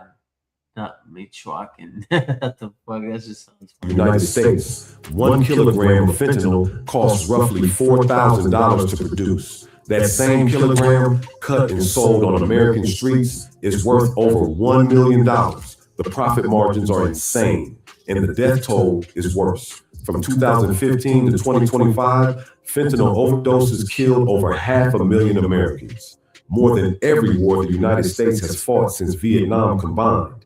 CJNG is not solely responsible. The Sinaloa cartel traffics fentanyl too. Chinese suppliers manufacture the precursor chemicals, but CJNG under El Mencho is one of the 2 main pipelines flooding the United States with the deadliest drug in history. The United States government knows exactly who to blame. That is why the bounty is $15 million.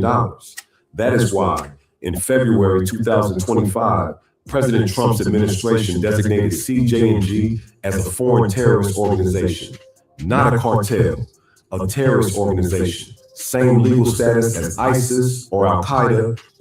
From 2015 to 2026, El Mencho becomes a ghost story. The DEA puts him on their most wanted list. The U.S. State Department offers $15 million for information leading to his capture. Mexico offers another 300 million pesos. Combined bounty is over $30 million. And still, nobody can find him. The only images anyone has of El Mencho are years old, grainy photos, maybe not even him. He gives no interviews. He makes no public appearances. He does not post on social media. What he does do is release audio recordings, expletive-filled rants threatening rivals and officials. His voice disembodied, promising violence to anyone who crosses him. Rumors spread constantly. He is dead from kidney disease. He has had surgery to change his appearance. He is living in Guatemala. He is living in the mountains of Macahuacan.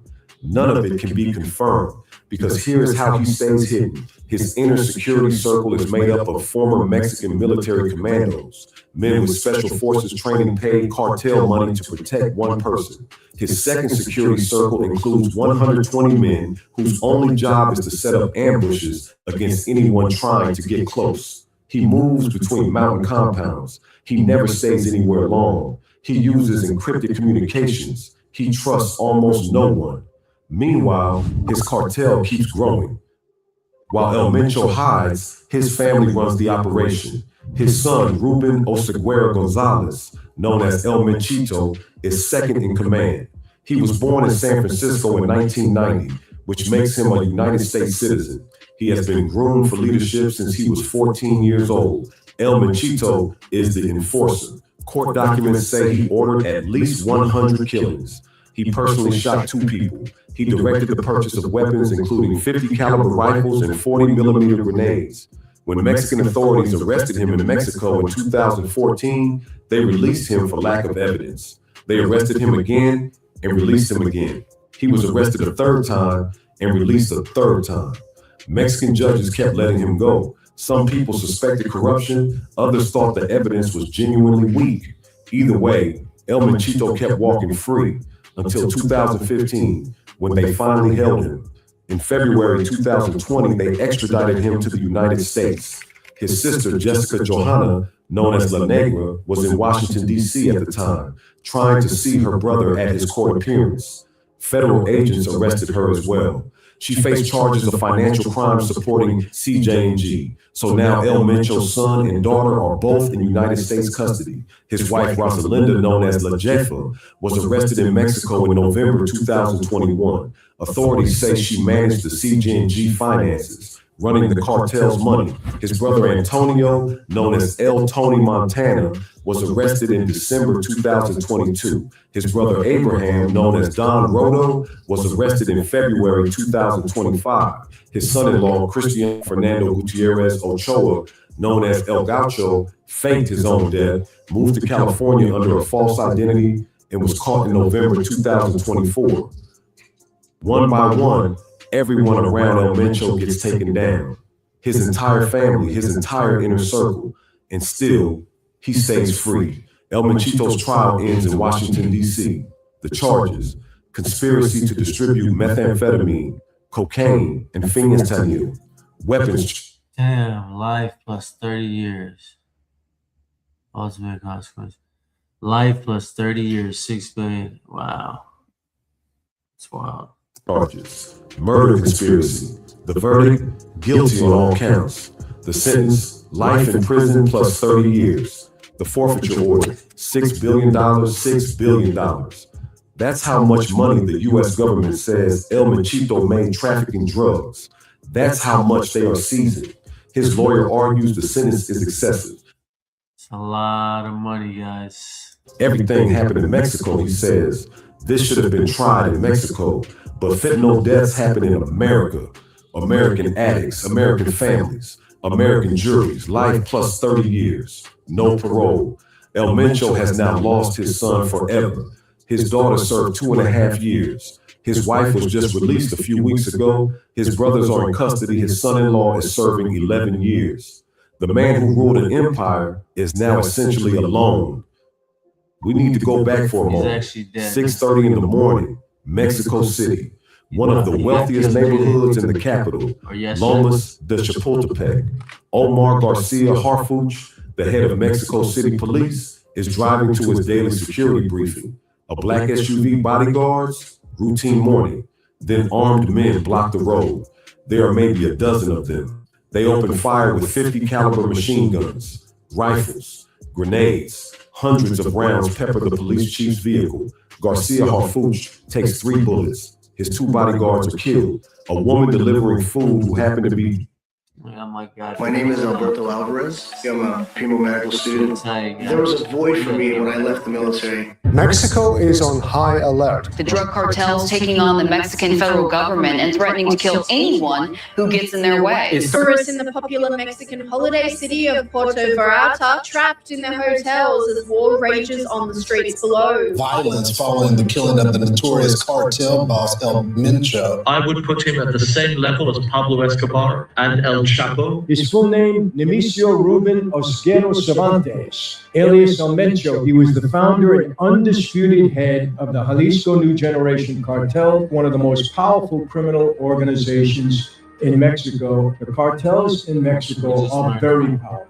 They have their own military. They rival the government. They don't have a high value on human life.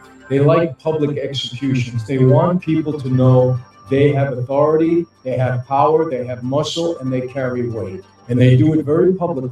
Who's going to move in to try to take over? How is CJNJ going to retaliate against Mexican authorities to show, hey, we're not going away?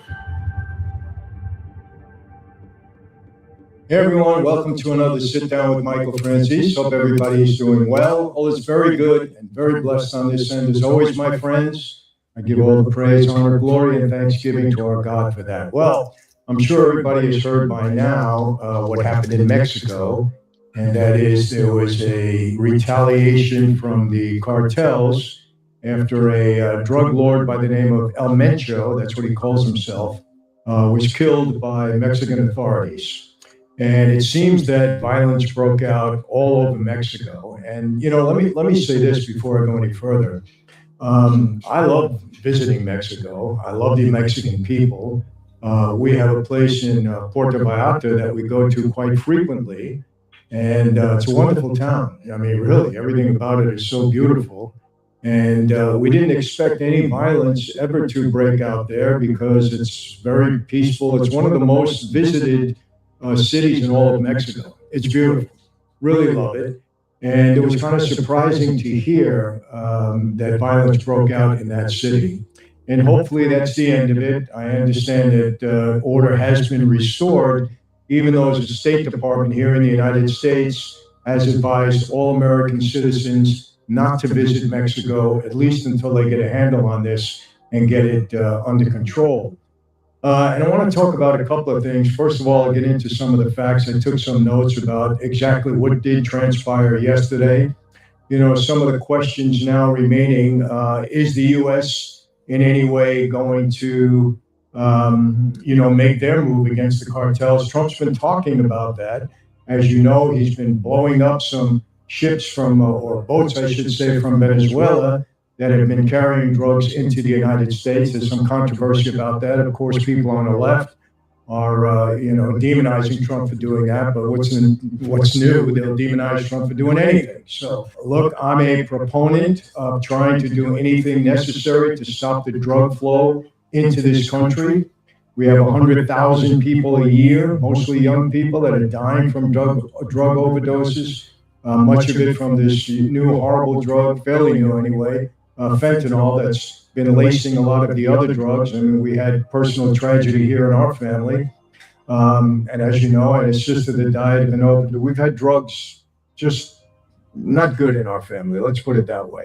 So I'm a proponent of anything that's going to stop the flow of drugs into America, stop the flow of drugs, period, because it's obviously, not good for any society anywhere. But let's get into what happened yesterday. Let's hope that the violence ends. We don't know what it was all about. Again, it was retaliation, I should say, against the Mexican government for taking out El Mencho. And I know there are different cartels now that operate in Mexico. And I'm going to talk about the difference between Mexican cartels and the American and Italian mafia.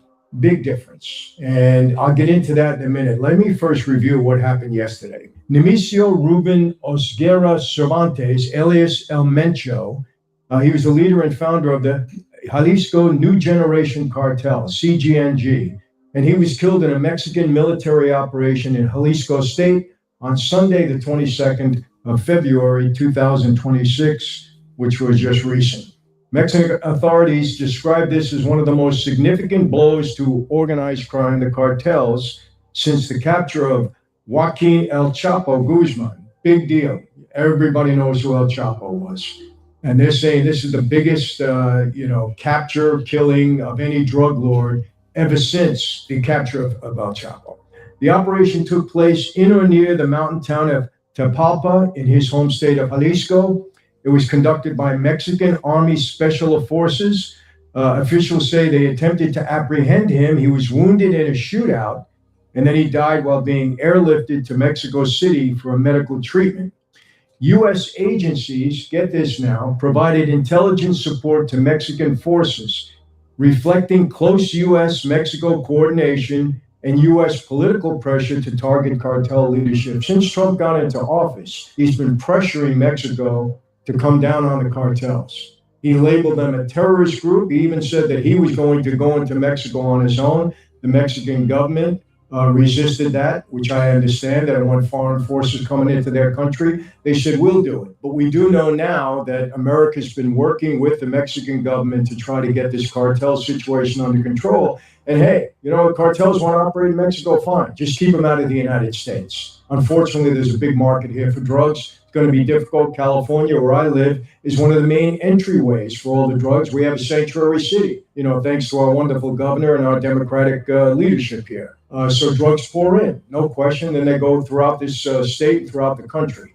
So the American U.S. forces, I believe what happened here, not positive, but this is what I believe, in the same way that U.S. intelligence was able to pinpoint where Maduro was in Venezuela, they gave that reconnaissance and that information to Mexico, and they, in turn, the Mexican government was able to locate and apprehend. Now, if you've been flying your drone for a while, and you want to start using your drone commercially, or you want to get a career in drone flying or unmanned technologies, then the Sonoran Desert Institute has a course for you. Maybe you want to learn how to program drones and manage aerial systems and programs. The Sonoran Desert Institute offers online, unmanned technology education with modern courses and materials shipped right to your door. Course topics range from aviation management to UAS engineering, unmanned aircraft systems, FAA regulations, flight testing, and more. If you want to turn your drone flying hobby into a career or get into commercial drone flying,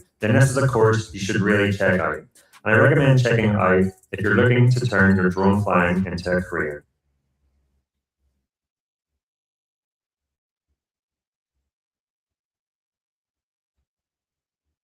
You know, with AI, you can create any character you want in seconds. This used to require huge Hollywood budgets, Complex software, and tons of time. but right now all you need is a laptop. The knowledge of the best AI tools out there. It'll cost you practically nothing and it doesn't require any subscriptions. in just 2 days, we'll show you how to unlock the most advanced AI filmmaking and content creation tools without having to pay a cent in overpriced subscriptions. With these tools, you'll learn how to create scroll-stopping videos that rack up millions of views, craft wildly profitable online ads that blow up your brand, and turn any creative idea into a powerful short film that looks like it belongs on the big screen.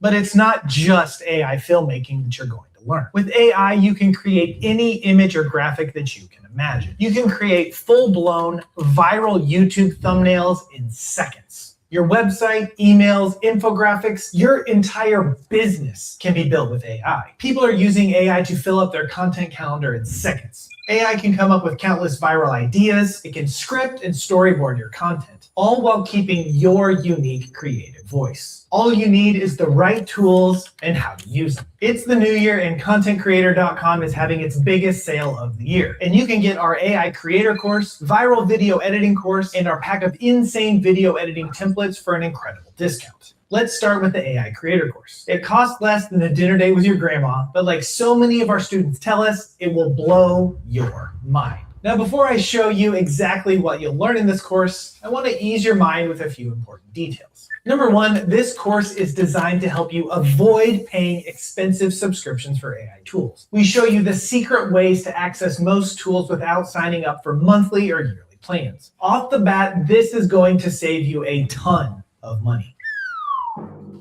Number two, this course is perfect for complete AI beginners and seasoned AI vets. We have a beginner's crash course that gets you up to speed super fast. And then we have advanced sections that leave the pros who use AI every day completely speechless. Number three, this is the only AI course that receives weekly content updates to ensure that you are staying on top of the rapidly changing AI technology. Many of our students say that this is their favorite aspect of the entire program. And finally, number four, this course has a no questions asked refund policy. The only reason we've been able to enroll over 200,000 students at ContentCreator.com is because our number one focus is helping people.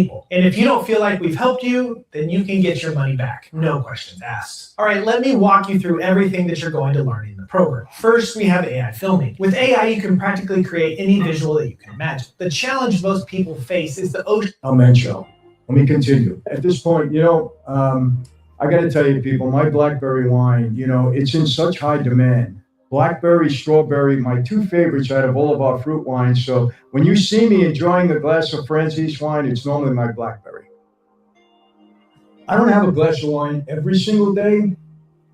I would say 2-3 times a week. Maybe a little bit more depending upon where I am, but I just love the blackberry wine, our fruit wines, I didn't even know we were going to have them when we first got into this company, but our vineyards in Armenia, they created this beautiful wine. They had us taste it and they say, hey, we got to sell it here in America. It's going to be a big seller. And really it has been. It's been unbelievable. So, if you like fruit wines, and if you don't like fruit wines, try it again. I guarantee that you will. But they're delicious, they really are. So after the announcement of his death, CJNG Cells unleashed a wave of retaliatory violence in multiple states, especially Jalisco, which Puerto Vallarta being one of them. Reports indicate buses and vehicles were burned, highways and city roads were blocked, and attacks carried out on businesses and infrastructure. As far as we know, I believe there were 30 deaths, but I don't believe any American citizens were killed. Important to know. I don't believe any American citizens were killed up until this point. Guadalajara and other cities partially shut down. Residents stayed indoors, and major tourist areas like Puerto Vallarta were affected. U.S. diplomatic missions issued shelter-in-place advisories and travel warnings for Americans in affected regions. I know they stopped, the airport was shut down in Puerto Vallarta and other places. All flights going in and out from the major airlines were stopped. I believe as of Monday, they were starting up again. As of Monday, there was no violence that we were able to see in Puerto Vallarta. And the reason I keep mentioning Puerto Vallarta, because that's the city that was all over the news. And like I said, I visit there quite often. Wonderful city, beautiful place. People are always wonderful in Mexico. They're always just so outgoing, so, hospitable. They want to do everything for you. The Mexican people are great. Who he was. His full name, Nemesio Ruben Osguero Cervantes, alias El Mencho. He believed to be around 59 years old at the time of his death. He was the founder and undisputed head of the Jalisco New Generation Cartel, CJNG, one of the most powerful criminal organizations in Mexico. And let me tell you something. The cartels in Mexico are very powerful. They have their own military. They rival the government there. There's no question about it. It's not like the mafia here in the United States. I'll get into that. Or even the mafia in Italy. They rival the government. They have artillery. They have power. They have a lot of government people on the payroll. Probably mostly the local police more than anything else. No question about it. They've been running that country in a big way for a very long time. One of the reasons why Trump was putting pressure on the Mexican government to get rid of the cartels. I don't think they'll ever do it, but he's pressuring them. Under his leadership, El Mencho, CJNG expanded rapidly, rivaling or surpassing the Sinaloa, which is a major cartel in influence across multiple Mexican states. CJNG's core activities included large-scale cocaine and methamphetamine trafficking, fentanyl distribution to the United States, extortion, fuel theft, kidnapping, and control of local... If you are sleeping in a position like this, you are wrecking your body and your breathing. Obstructive sleep apnea happens when your upper airway repeatedly becomes blocked during sleep, reducing the oxygen intake needed to restore cognitive function and recovery. While it may only result in loud snoring, the hidden dangers are far greater than you think. Over 30 million Americans suffer from sleep apnea, but only 20% know it, and even fewer do something about it. Meanwhile, they end up suffering stress, hormonal imbalance, and an increased risk of a stroke or dementia. If you care about your health and future, there is one simple way to reduce these risks. Introducing Dorilla Ergo, an ergonomic pillow designed to improve your sleep and reduce the risk of sleep apnea by providing the head and neck support needed to improve breathing and posture. Here are 7 excellent reasons you should replace your regular pillow with Dorilla. 1. Tucked neck correction. If your neck is bent and your chin points at your collarbone when you lie on your pillow, you strain your spine and close your breathing tract. Dorilla's curved shape automatically corrects this by keeping your chin raised and letting your spine unwind. 2. Support in any sleeping position. Other ergonomic pillows can improve your breathing, but only when lying on your back. They become ineffective when you turn on your side or lay on your stomach. Some can even hinder your breathing further. But Dorilla is shaped for all positions, providing comfort and support for side and stomach sleepers. 3.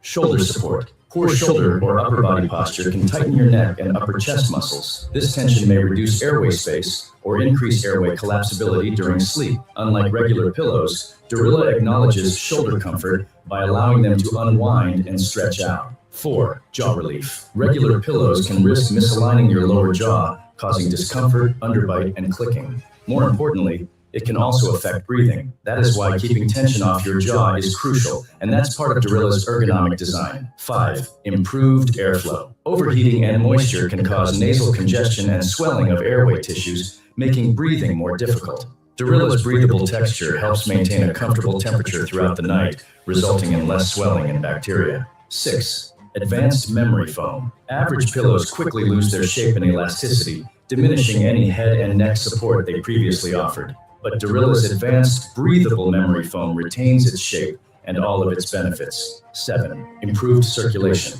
Oxygen must pass through your entire body to maximize its benefits. If uncomfortable pillows cut off that circulation, it may result in nerve damage and reduced sleep quality. Dorilla ensures your arms always have a comfortable resting place without your neck and shoulders cutting off their circulation. But there's more. These are just a few reasons why so many people have already replaced their regular pillows with Dorilla Ergo. They can now sleep peacefully, knowing that Dorilla has their back, as well as their shoulder, neck, jaw, and head. Click the link below to find out about the exclusive limited deals that are available. Time is ticking, so don't wait. Unlock healthy breathing and better sleep with Dorilla Ergo today.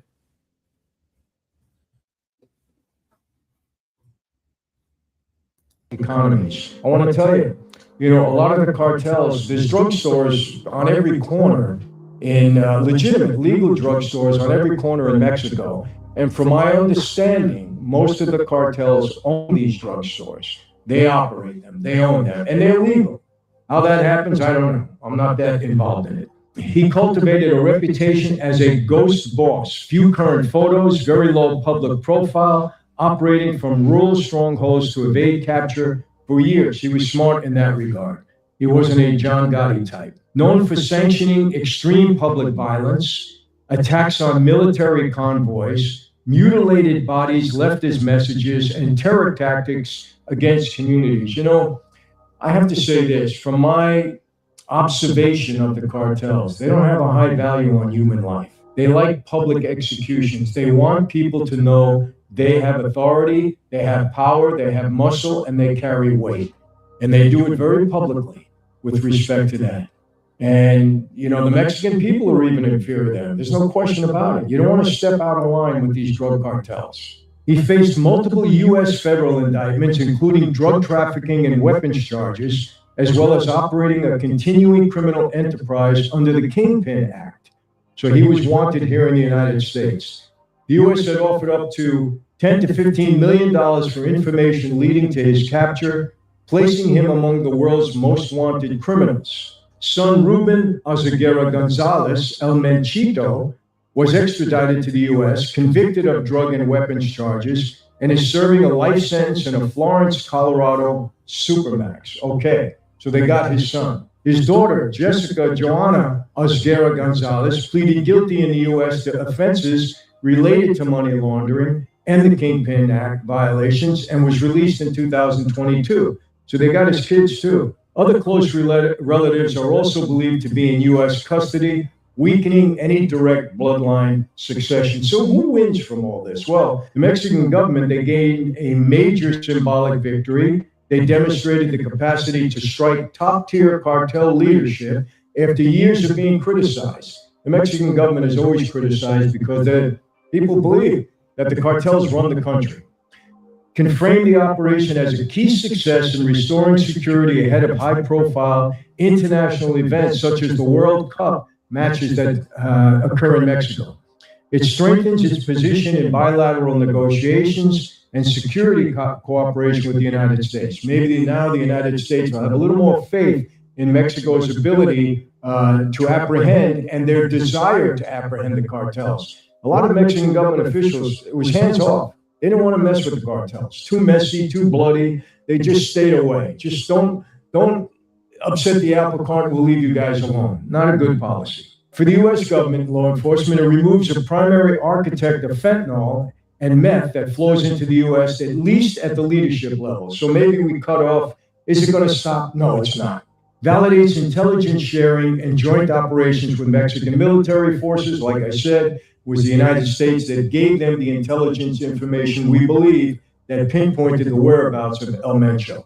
It provides a high-profile example to argue that pressure, sanctions, and coordinated operations can produce results when you're going against these cartels. What happens with rival criminal organizations? Well, the Sinaloa-aligned factions and other regional groups see an opening now to move into CJNG territories, ports, and smuggling corridors, and they're going to try to do that. No question. The Sinaloa cartel is very powerful. Local gangs may leverage the power vacuum to seize control of local markets and rackets. Now, just because they took the leader out doesn't mean that the cartel is going to fall apart. There's always somebody to take your place. However, these wins typically come with a significant rise in violence as groups contest those spaces. Here's the problem. It's not so much the cartels going after American citizens or normal people. They're going to go after one another. And when that happens, violence breaks out in different towns, different cities, and people maybe get caught in a crossfire or they're afraid to go out of their house. It disrupts businesses, puts things at a standstill. So that's what you got to worry about. We're going to see what happens now in the next couple of months or next couple of weeks, maybe. Hopefully, you know, it's not going to affect tourism, but I don't know. State Department is saying, hey, don't go to Mexico. So we'll see. Who clearly loses in the short term? Well, civilians in CJNJ dominated areas face increased risk from blockades, arson, and shootouts. There's going to be a power struggle here. There's no question about it. So normal people, unfortunately, innocent people, are going to be impacted by this. Businesses in tourism, in Jalisco and other affected states suffer from fear and travel warnings. Biggest thing. Have we been Yellow foamy urine, that means your kidneys are leaking protein, bro. You think it's not serious? That's how kidney failure starts. Proteinuria. The black hood over his head prevents him from seeing where they're taking him. Tirso, nicknamed El Futbolista, feels the car turning, climbing, descending. Impossible to know how long the journey lasts. 10 minutes perhaps, but in this forced darkness, time stretches. Beside him, Alfredo Vasquez remains silent. He's the one who called earlier, asking him to meet in Mexico City to introduce him to an important person. They had met at a Sanborn's restaurant before hitting the road. Tirso is no ordinary player in the underworld. He's the man in charge of the train route, an ingenious system for smuggling coke into the United States. Tons of white powder are hidden in tank cars, protected by a layer of grease that fools the sniffer dogs. Everything crosses the border with ruthless precision. The car finally stops. Someone orders him to get out. When they remove his hood, Tirso blinks. They're in the mountains, facing a 2-story wooden cabin. A man is waiting for him. Short, stocky, with a sharp gaze. Alfredo Vasquez makes the introductions. Here's Tirso, the mastermind of the train transport. The man nods, assessing Tirso with his gaze. It's only at that moment that Tirso realizes who he's standing before. Joaquin Guzman Loera, El Chapo. The man who just a few months earlier escaped from a maximum security prison. One of the most wanted narcos in the world has just shaken his hand. The one everyone thought was permanently out of the game is back more powerful than ever. The Sinaloa cartel is experiencing a true renaissance and is about to extend its grip over all of Mexico. It's 2001, but the path that led El Chapo to this meeting with Tirso began many years earlier, in the austerity of a cell in the maximum security penitentiary of Puente Grande in the state of Jalisco. El Chapo, lying on his bunk, listens with half an ear to the television buzzing in his cell. It's one of the few privileges he has in this prison, supposedly one of the most secure in Mexico. On the screen, the TV news anchor adopts a grave tone. Amado Carrillo Fuentes, mejor conocido como el Señor de los Cielos. Su muerte, aún no confirmada por las autoridades de la Procuraduría General de la República, habría ocurrido mientras era sometido a una operación de cirugía plástica en esta capital. El Chapo suddenly sits up.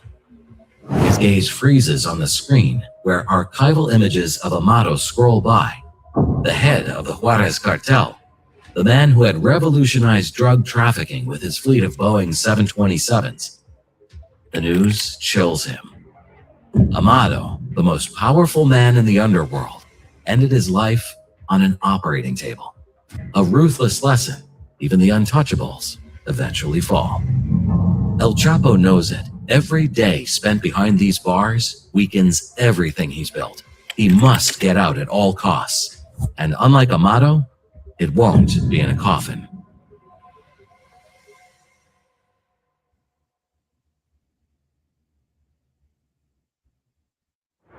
El Chapo shares his detention with Hector Palma, another major figure in the Sinaloa cartel.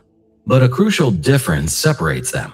While Hector once wielded more influence on the outside, it's El Chapo who has the most solid network from his cell. His strength lies in his family organization. During his incarceration, his brother, Arturo Pollo, manages his affairs in collaboration with the Beltran Leyva cousins, notably El Barbas. This structure allows El Chapo to maintain his status in the underworld. Regularly, suitcases of money pass through the penitentiary gates, ensuring the systematic corruption of guards and officials.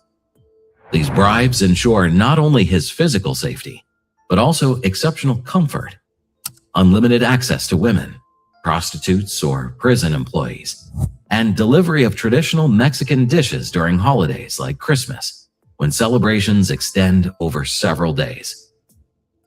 Generous with those around him, El Chapo has transformed his prison into a true second home.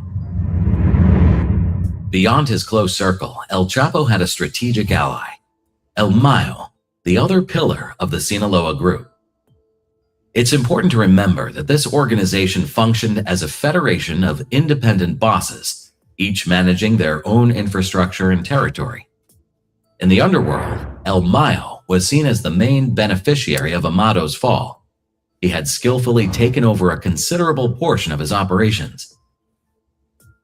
The alliance between El Chapo and El Mayo solidified in the face of a common enemy, the Tijuana cartel. Even after El Chapo's incarceration, the Arellano Felix brothers never stopped hunting El Mayo. He and his family survived numerous liquidation attempts, forcing them to live in constant vigilance.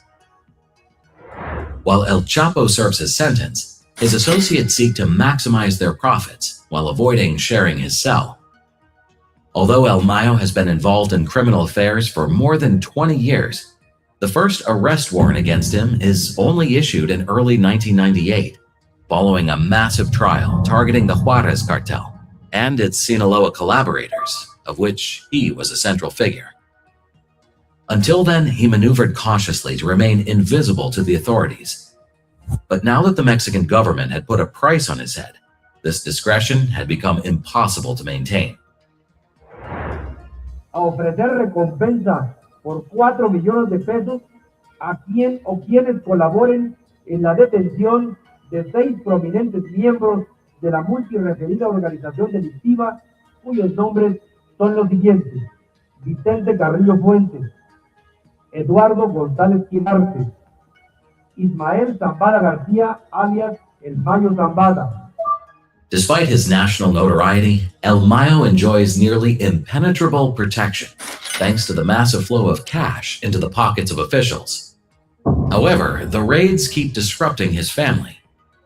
Frustrated by this constant harassment, El Mayo takes a bold step.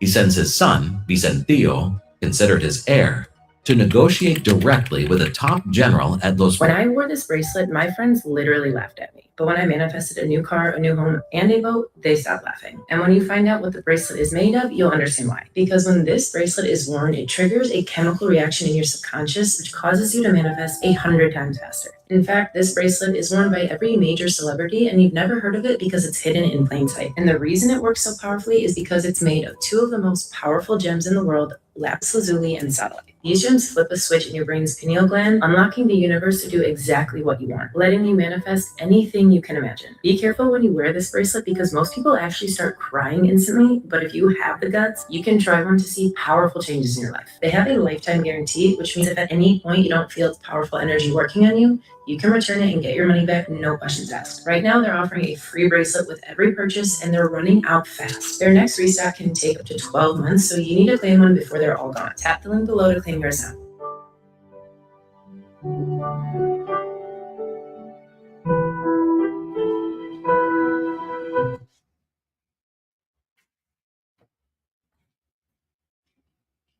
Hi, it's Dr. Osafi with New Life Dental Implant Center. Thank you so much for choosing us as your dental implant provider for this life-changing treatment. We're very... Pinos, the official residence of the Mexican president. In 1998, I went to Mexico City and met with the general. My lawyer, or rather my family's lawyer, accompanied me to the meeting. The appointment took place at Los Pinos. This is the only time I've been there. Los Pinos is the official residence where the president of Mexico lives. As soon as we arrived, we entered, as if they were already expecting us. The soldiers who guard the residence were the ones who let us in. They sit down to share breakfast with the general.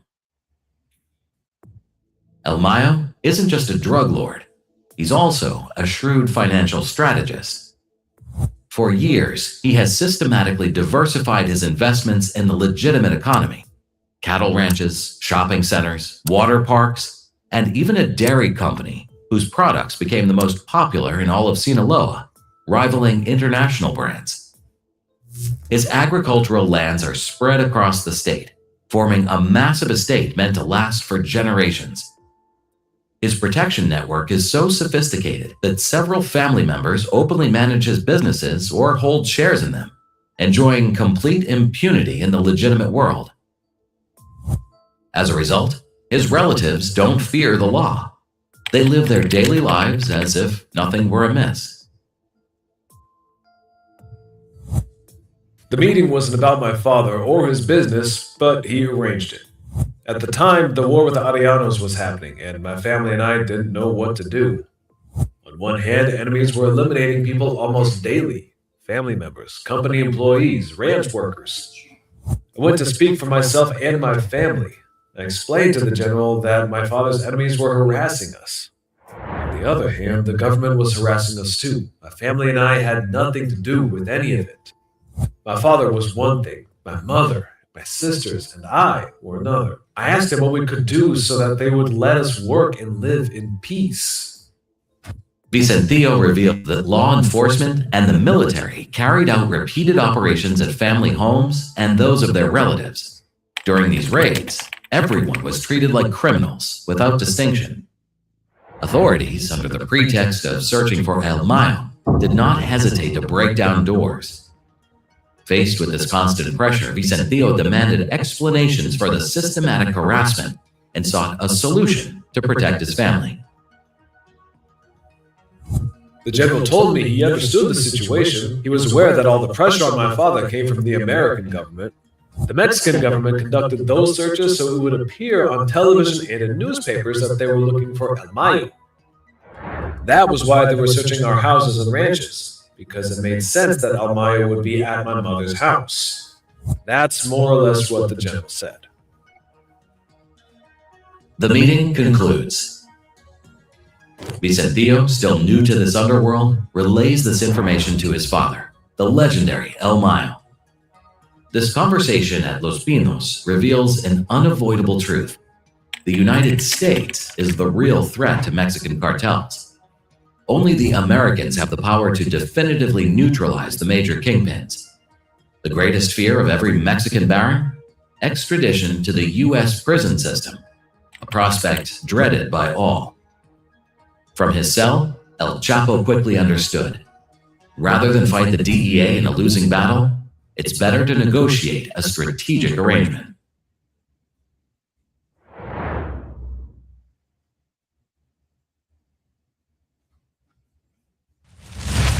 In 1998, from his cell at Puente Grande, El Chapo devised an unprecedented strategic plan to ally with the DEA to eliminate competitors while protecting his own operations. At the center of this controversial alliance was Humberto Loya Castro, simply known as Loya, a Sinaloan lawyer who became the essential intermediary between the cartel and U.S. authorities. As El Chapo's trusted confidant and legal advisor, Loya had a critical mission: to establish and maintain communication with American federal agents. This alliance, which would radically change the Mexican underworld, had begun several years earlier.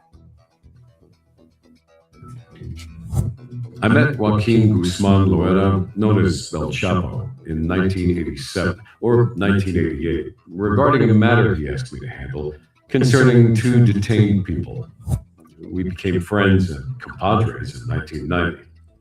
I met Ismael Zampada Garcia, known as El Mayo, before I met El Chapo. His son, Vicentillo, was just a child at the time. I never had as close a friendship with them as I had with El Chapo. I became legal advisor and confidant to El Chapo, El Mayo, and other members of the group known as the Sinaloa Cartel. I got to know the group members and served as their legal advisor. I knew what they were doing and that they were transporting drugs to the United States. Loya's name first appears in U.S. judicial files in 1994. He is formally accused of participating in a criminal organization alongside El Chapo, his brother Pollo, and about 20 others. His primary role was to protect the cartel's money and assets in Mexico. He funneled money to corrupt police officers and officials to ensure drugs were never seized. Do you guys want to keep on watching He also handled this? the- Do you guys mind if I switch to something else? You guys want to keep on watching this, so I was going to switch to something else. defense of arrested group members, using his contacts to make evidence I disappear. was going to switch to MK Ultra and how they trick people and stuff like that. You guys want to watch that? Let's watch that. So we can... Let's put MK Ultra.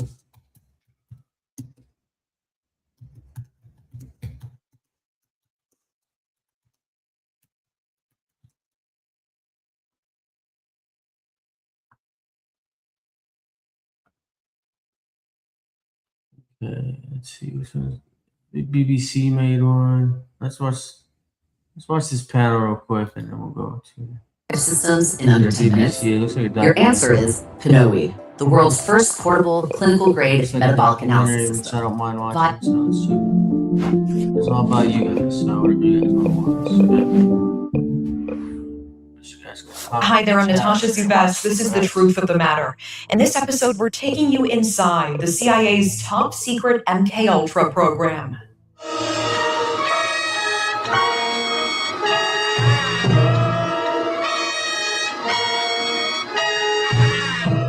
Mind control, psychological warfare. Our next guest calling it, quote, mad scientist type research. We are speaking with a man so committed to transparency that he has spent his entire career analyzing thousands of declassified government documents. The families of those impacted still searching for truth, often coming up against what feels like a hall of distorted mirrors. A big part of why it feels that way is because the CIA destroyed a majority of the files related to MKUltra in 1973, just days before the head of the agency, Richard Helms, was fired by then-President Richard Nixon for refusing to help cover up Watergate. There can be no whitewash at the White House. The notorious and shadowy experiments began in 1953 at the height of Cold War paranoia. The Cold War went right on. All along, it has been only too obvious that ever since World War II, the Soviets have been building their military strength.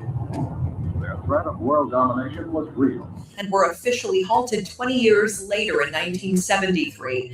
The primary goal of the research program was to create mind control techniques that would be used during interrogations and covert operations to gain an advantage over the enemy. In an attempt to accomplish this, the CIA experimented with drugs and chemicals like LSD, hypnosis, polygraphs, electroshock therapy, and other psychological manipulation techniques. Many of these experiments were difficult to trace back to the CIA because they ran through separate entities. Some of the test subjects volunteered freely, some were coerced, and others had no knowledge and gave no consent.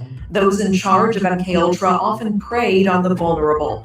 Many of those experimented on were prisoners or African Americans committed to mental hospitals. We are now entering the third late penitentiary. The CIA often sought out prisoners because they knew that they would give consent for experiments in exchange for commuted sentences or more recreation time.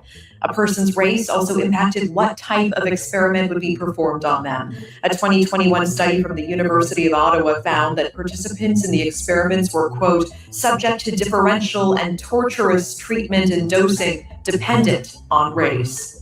When it comes to understanding MKUltra, an important name to remember is Dr. Sidney Gottlieb, a CIA chemist, one of the heads of the spy program, who signed off on hundreds of tests, including experiments that could ruin a life with one dose. One focus of his, how to discredit people. In some cases, drug an unwilling person with a high dose of LSD, then sent them to a doctor to be analyzed, only for them to be declared mentally ill. And it wasn't just civilians. The CIA also tested its own.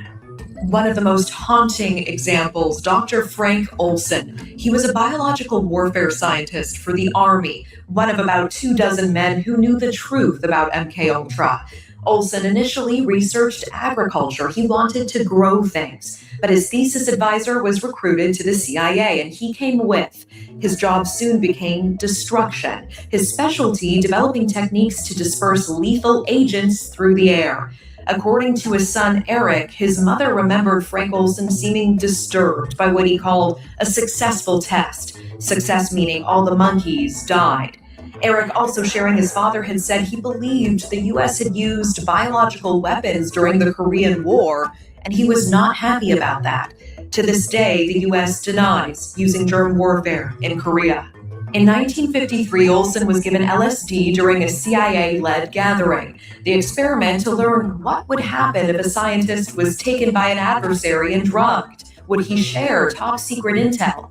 Days later, Olson was dead after falling from a New York City hotel window. The government eventually apologizes. Olson's widow and 3 children later accept a $750,000 civil payment for the wrongful death. Case closed. On paper. But decades later, Olson's son Eric can't shake something isn't right. He knew his father was complicit in a lot of the government's controversial work and was likely having second thoughts about the impact. Could he have been a liability for the CIA? He has his father exhumed, and a second autopsy raises a new question. Was he hit before he fell? The results suggesting but not proving that the death could have been a homicide. The second autopsy found no lacerations or evidence of Olson going through glass, but it did find an impact on the skull above one eye, which is believed to have been caused by a blow in the room. And here's the detail that makes some people go cold. A declassified 1953 CIA assassination manual describes a fall as one of the cleanest ways to make a murder look like an accident. It reads in part, quote, "The most efficient accident in simple assassination is a fall of 75 feet or more onto a hard surface. Elevator shafts, stairwells, unscreened windows, and bridges will serve." The manual also recommended that the assassin strike the target in the temple to stun them.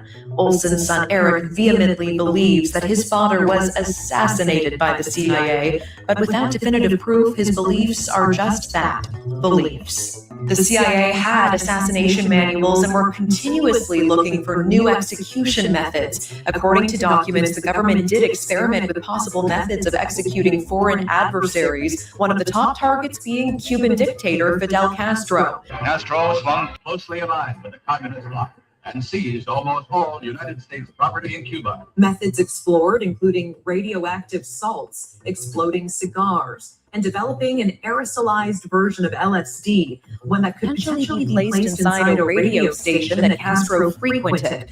When asked about this, Dr. Gottlieb said that he received the order.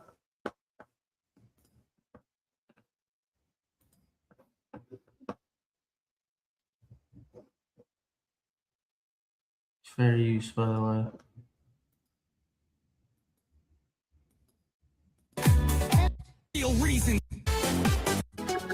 Here, give me 1 second. The way my screens are our own. 24 to 2020 for 50 different times towards Israel, multiple impacts in Israel, visual confirmation of a ship being struck, likely an Israeli Navy ship, suicidal drones impacting multiple infrastructure and high value properties across the Gulf, UAE, Bahrain, and Qatar.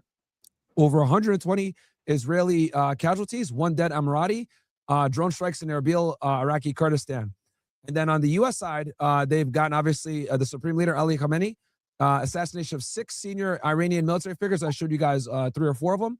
900 plus strikes in Iran, 100 plus dead civilians, and all-age girls' school was struck, and over 80 people were killed. I'm confident that this school that they bombed, chat, there was probably a high-ranking military official there. That's what I'm willing to bet as to why they struck it. Then you got multiple Iranian missile bases were struck. The Iranian Ministry of Defense building was struck. Iranian presidential palace was struck. The Iranian Supreme Leader's office was struck. Mass airstrikes throughout Iran, air superiority almost fully achieved, according to Israeli estimates. So they've got full control of the air now. I don't. Well, do they? Because I know that they've been having in Iran. issues They've with got, the United States has a good deal. I'm reading in a lot of different places that the United States has a good deal of control of the air in Iran. Okay. Hold on. I don't know why my camera's acting like that, but whatever. So basically, I could stop sharing now. Hold on. What the fuck? Okay, there we go. Okay. Go ahead, bro. You said you want to. So, guys, that's like an update of the past 20 hours or so. So there's been damage on both sides. From what I understand, the Iranians haven't used their most sophisticated missiles yet. They're using things from the back of the stockpile, especially to hit the Gulf states, because the Gulf states are pretty much sitting ducks where they're at. But yeah, go ahead, Riyadh. Do you have anything that you want to say? Yeah, no. So a lot of people and kind of U.S. legacy media is getting their head twisted up and thinking that they've got the upper hand now and things are nearing the end. But I would say that it's definitely the opposite of that. I think that this is still going to be long-winded. The reason why is because it's pretty obvious Iran has not actually pulled out any of their serious military capabilities or assets just yet. And the reason why is because they have a large stockpile of these missiles. They have so many in reserve. And so what we're seeing up front, basic, War 101 military tactics, what we're seeing up front is probably not going to be their best stuff. And so Israel is still on high alert. Sirens are sounding every single, 20, 30 minutes. I'm getting here news reports on X. And so it seems as if though they're still hitting Israel hard. And I think as time progresses, the strikes are going to get even worse as they narrow down the focus into Israel and pull away from these Gulf states. I'll read some chats really quick, and then we can kind of get into the nitty gritty. I saw a development, by the way, and we'll get into this, but I saw a development that the Crown Prince of Saudi Arabia actually wanted Trump to strike Iran. Were you able to see that? I did see that behind closed doors, they told him to strike, but they're probably they're probably regretting that shit now, though. Yeah, they probably are. But interestingly enough, I predicted that. I had said that Saudi Arabia would have some sort of interest in an Iranian war or a conflict with Israel and the United States because it would open up the region for them to gain control, which they so desperately wanted from the UAE and other partners in the Middle East. So that wasn't surprising. But war that's going on. Let's see here. I got to chat. Okay, 213 kill zone. Is it 100% that the Supreme Leader is cooked? Yes, he's cooked. He's dead. Johnny Las Vegas, here comes the Muslim copium. Okay, bro, you sound like you're pro-war. Ken Rose, thank you so much for the $5. All right, thanks. People also got to know that, Khamenei wasn't really involved in day-to-day conflict situations. Number one, he put 4 different layers, right, of secession. At least from what we know, it could be more than that. And then number 2, he's more of a symbolic leader. Him dying isn't really going to change too much when it comes to the resistance and the IRGC, whatever. If anything, the CIA warned Trump that killing Khamenei is actually it could backfire. CIA literally warned him that that it doesn't really, it could create more issues because strategically, go ahead. No, go ahead. You good? No, you're right. Strategically, the reason why killing Khamenei, it doesn't really do anything or achieve anything is because one, Iran has martyrdom culture. And so when you kill these leaders or you decapitate these military officials, you do nothing except charge up the IRGC and all the other provinces around the country who support the military, because it's not just people who hate the IRGC. There's actually a lot of people who are in support of regime or in support of the regime against the United States, meaning maybe they don't like the regime that much, but they have a vested interest in the regime defeating and fighting Israel and the United States. A lot of people have this misunderstanding where they think that nobody supports the Ayatollah or the regime and they're evil and there's these monsters who behead people and hang people and whatever. You can make that argument. The reason is they are the last axis of resistance, and the Shia population in these countries, or primarily in Iran as well as Iraq, recognize this. And so that's why they have a vested interest in this regime maintaining power, because that's the last leg of support in the Middle East before Israel has complete control and autonomy over the whole region. So that's the reason as to why there's a lot of support for these military campaigns in Iran. You'll see a lot of protests on X of people shouting death to America, and then American conservatives and these pretty much neocons will say, well, look, they're saying death to America. And they're saying, because we've been destabilizing the region for the last 25 years. That's why. And another reason why it's not beneficial to decapitate leadership, at least killing Khamenei so far, is because of the fact that the IRGC is well armed. They have a lot of personnel on ground. They still have a lot of military assets, a lot of weapons. They're being militarily supported by Russia and China. And what I'm trying to say here, if we kill the leadership, they still have a bunch of military personnel that are ready to fight. And they have successors waiting to step up to these positions because of how accustomed they are to seeing regime change in the region. Find something else. I don't like this anymore. They're ready for that. Iran is specifically equipped to deal with this exact situation that we're seeing. And people are going to get mad and say, they're prepared for it since June, bro. Iran. Since June, since June they've been preparing for this shit. Like, yes, guys, June, they've been preparing. Yo, go ahead. Because you guys got to understand, right? See, for me and my brother, we're looking at this like this doesn't matter, and because all right, over the past 30 years, the Iranians have watched the United States and Israel destroy all of their neighbors. You understand? With decapitation strikes, with coups, with all different types of military and intelligence-based strategies to topple the government. They saw Saddam Hussein get destroyed. They saw Gaddafi get destroyed.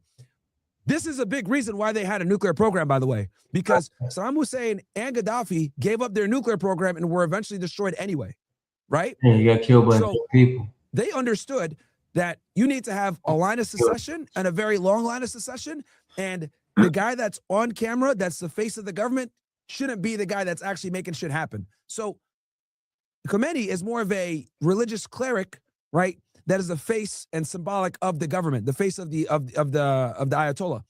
However, now the people that are in charge are going to be military. We don't give a fuck about, I don't want to say we don't give a fuck about Islam, but these guys are going to be like far more militant in their approach, right? And at this point, also, the other thing that's dangerous that you guys need to understand is that this is a war for their existence. All right, this is an existential war. So someone is not going to be able to walk away from this situation, right? And if they're going to go down, they're going to make sure that Tel Aviv goes down with them, right? They're going to put as much damage into Tel Aviv as they possibly can. Guys, the reason why y'all are not seeing a lot of the damage in Israel right now is because they have strict laws in place where if they catch you taking video and trying to put it on the internet or whatever, you could go to jail for that shit. Israel's put on some extreme censorship ordinances in place to prevent people from showing what's actually getting hit. So the Iranians cannot calibrate their missiles to be more accurate in different locations all across Israel. They did this during the 12-day war too, but now they're being far more militant about it. So they already kind of been preparing for this since the 6-day war. The 12-day war, back 6 or 8 months ago. So killing the supreme leader is not really that big of a deal. Also, you're talking about people that want to die this way. like these dudes say, yes, I wish I could. Bro, you gave this nigga what he wanted. He died in Ramadan. She's 27. In the middle of a war. I'm 31. She's 26. We were all too young, according to our doctors. Then we learned about thirsty joints from Dr. Sadie. All walking normal now. My doctor laughed when I asked about my knees. 4 different doctors all said, you're too young. I'm a teacher, on my feet all day. Doctor said lose weight. I'm 135 pounds. I'm 29, same situation. Limping, grinding, told I was too young for this to be serious. We all fixed our joints using the same thing. Not surgery, not prescriptions. Something Dr. Sebi taught that every doctor missed. 3 different doctors. Physical therapy for 2 months. Glucosamine, fish oil, turmeric, collagen. Nothing worked. I even stopped running. Stopped playing basketball with my friends. Thought maybe if I just rested enough, it would heal itself. 6 months later, still limping. All 3 of us found Dr. Sebi explaining thirsty joints, all walking normal within a month. 3 weeks. Grinding just stopped. Here's what Dr. Sebi taught us. Many people come to me and ask for advice on joint discomfort. Here's what I tell them. Your joint cartilage is 80% water. I've researched a lot of dark topics for this channel, but the stuff towards the end of this video is disturbing to the point where it was difficult for me to deal with, so please consider this a warning. Today, we are covering the internet cult 764, which is known to do things so horrific that they are classified as a terrorist organization by the US government. Right now, every single FBI field office is hunting for the cult leaders, and there are more than 250 ongoing FBI investigations. This is truly an unending rabbit hole, and it reveals what may be the most depraved and evil organization ever born from the internet. This is the emerging story of Cult 764. In order to better understand what has happened in the past couple years, we first need to trace the origins of the 764 network and talk about the founder who put all of this into motion in the first place. Everything started when Bradley Cadenhead, a 15-year-old from Texas, became involved with a Discord server named Cult. This server is important because it inspired Bradley to create 764 a few months later, and it also introduced him to certain strategies on how to exploit other children. He learned much of this knowledge from Rohan, who was the founder of the cult server and also a master manipulator. He would recruit minors who he considered to be vulnerable on Instagram and Roblox, and then he would pretend to be in a romantic relationship with them in order to obtain photos, addresses, and other personal information. As soon as he obtained that first piece of leverage, he knew that he had complete control and literally began referring to his victims using the word slaves from that point onward. He'd blackmail them into live streaming degrading acts such as harming themselves and creating CP, but the true nature of this is not covered until the final chapters of this video. The relevant thing to note right now is that Rohan seems to view grooming as a form of entertainment, and he derived great pleasure from watching them suffer. As he explained it, quote, "My ultimate goal is to create an endless supply of masochistic people to satisfy my sadism, and my cult is existing for that very reason." In the same message, he boasted about how everything he did was legal, and also explained that he didn't care about blackmail being unethical. He said, "We lack morals and ethics as we think they are not necessary." According to his nihilistic ideology in the cult server, ethics were seen as a weakness that needed to be eliminated from everybody. It seemed that many other members of the server agreed, including Bradley, whose mental state was now deteriorating rapidly. Bradley had become absolutely consumed by the cult server, and during the pandemic in 2020 and early 2021, he literally never left his house, where, quote, his room, the bathroom, and the online chat room was his entire existence. He became fully immersed, slowly transforming from a kid who never missed church to an abuser who made blood oaths to Satan. Bradley was already a troubled teen prior to his engagement in any of this, though, as he was relentlessly bullied as a child, and he even threatened to become a school shooter. His parents got divorced, and it is suspected that his mother abused him, although this is unconfirmed. In middle school, his teacher overheard him repeatedly talking about bombs and weapons, and he was seen repeatedly watching extreme gore videos using the school computers. This escalated to the point where he was actually charged with making terroristic threats, and he was put on juvenile detention for a period of 1 year. All of that backstory is to say, when Bradley eventually joined the cult server, he was going to the gym at 4 in the morning. I love you guys. Thanks for tuning in. I'll be here every morning at 4 in the morning and on. So make sure you guys get familiar with FlowBiz. Go subscribe over there on my YouTube channel and hit the like button. You know, it helps with the algorithm, and appreciate you guys. You know what I mean? Much love all the way from Phoenix, Arizona. Like I said, my name's FlowBiz, and I'm here to change the game. So let's get it cracking. Thank you for being here. Come to again tomorrow and kick it with your boy. All right? One. Peace and love. Peace and love. Peace and love.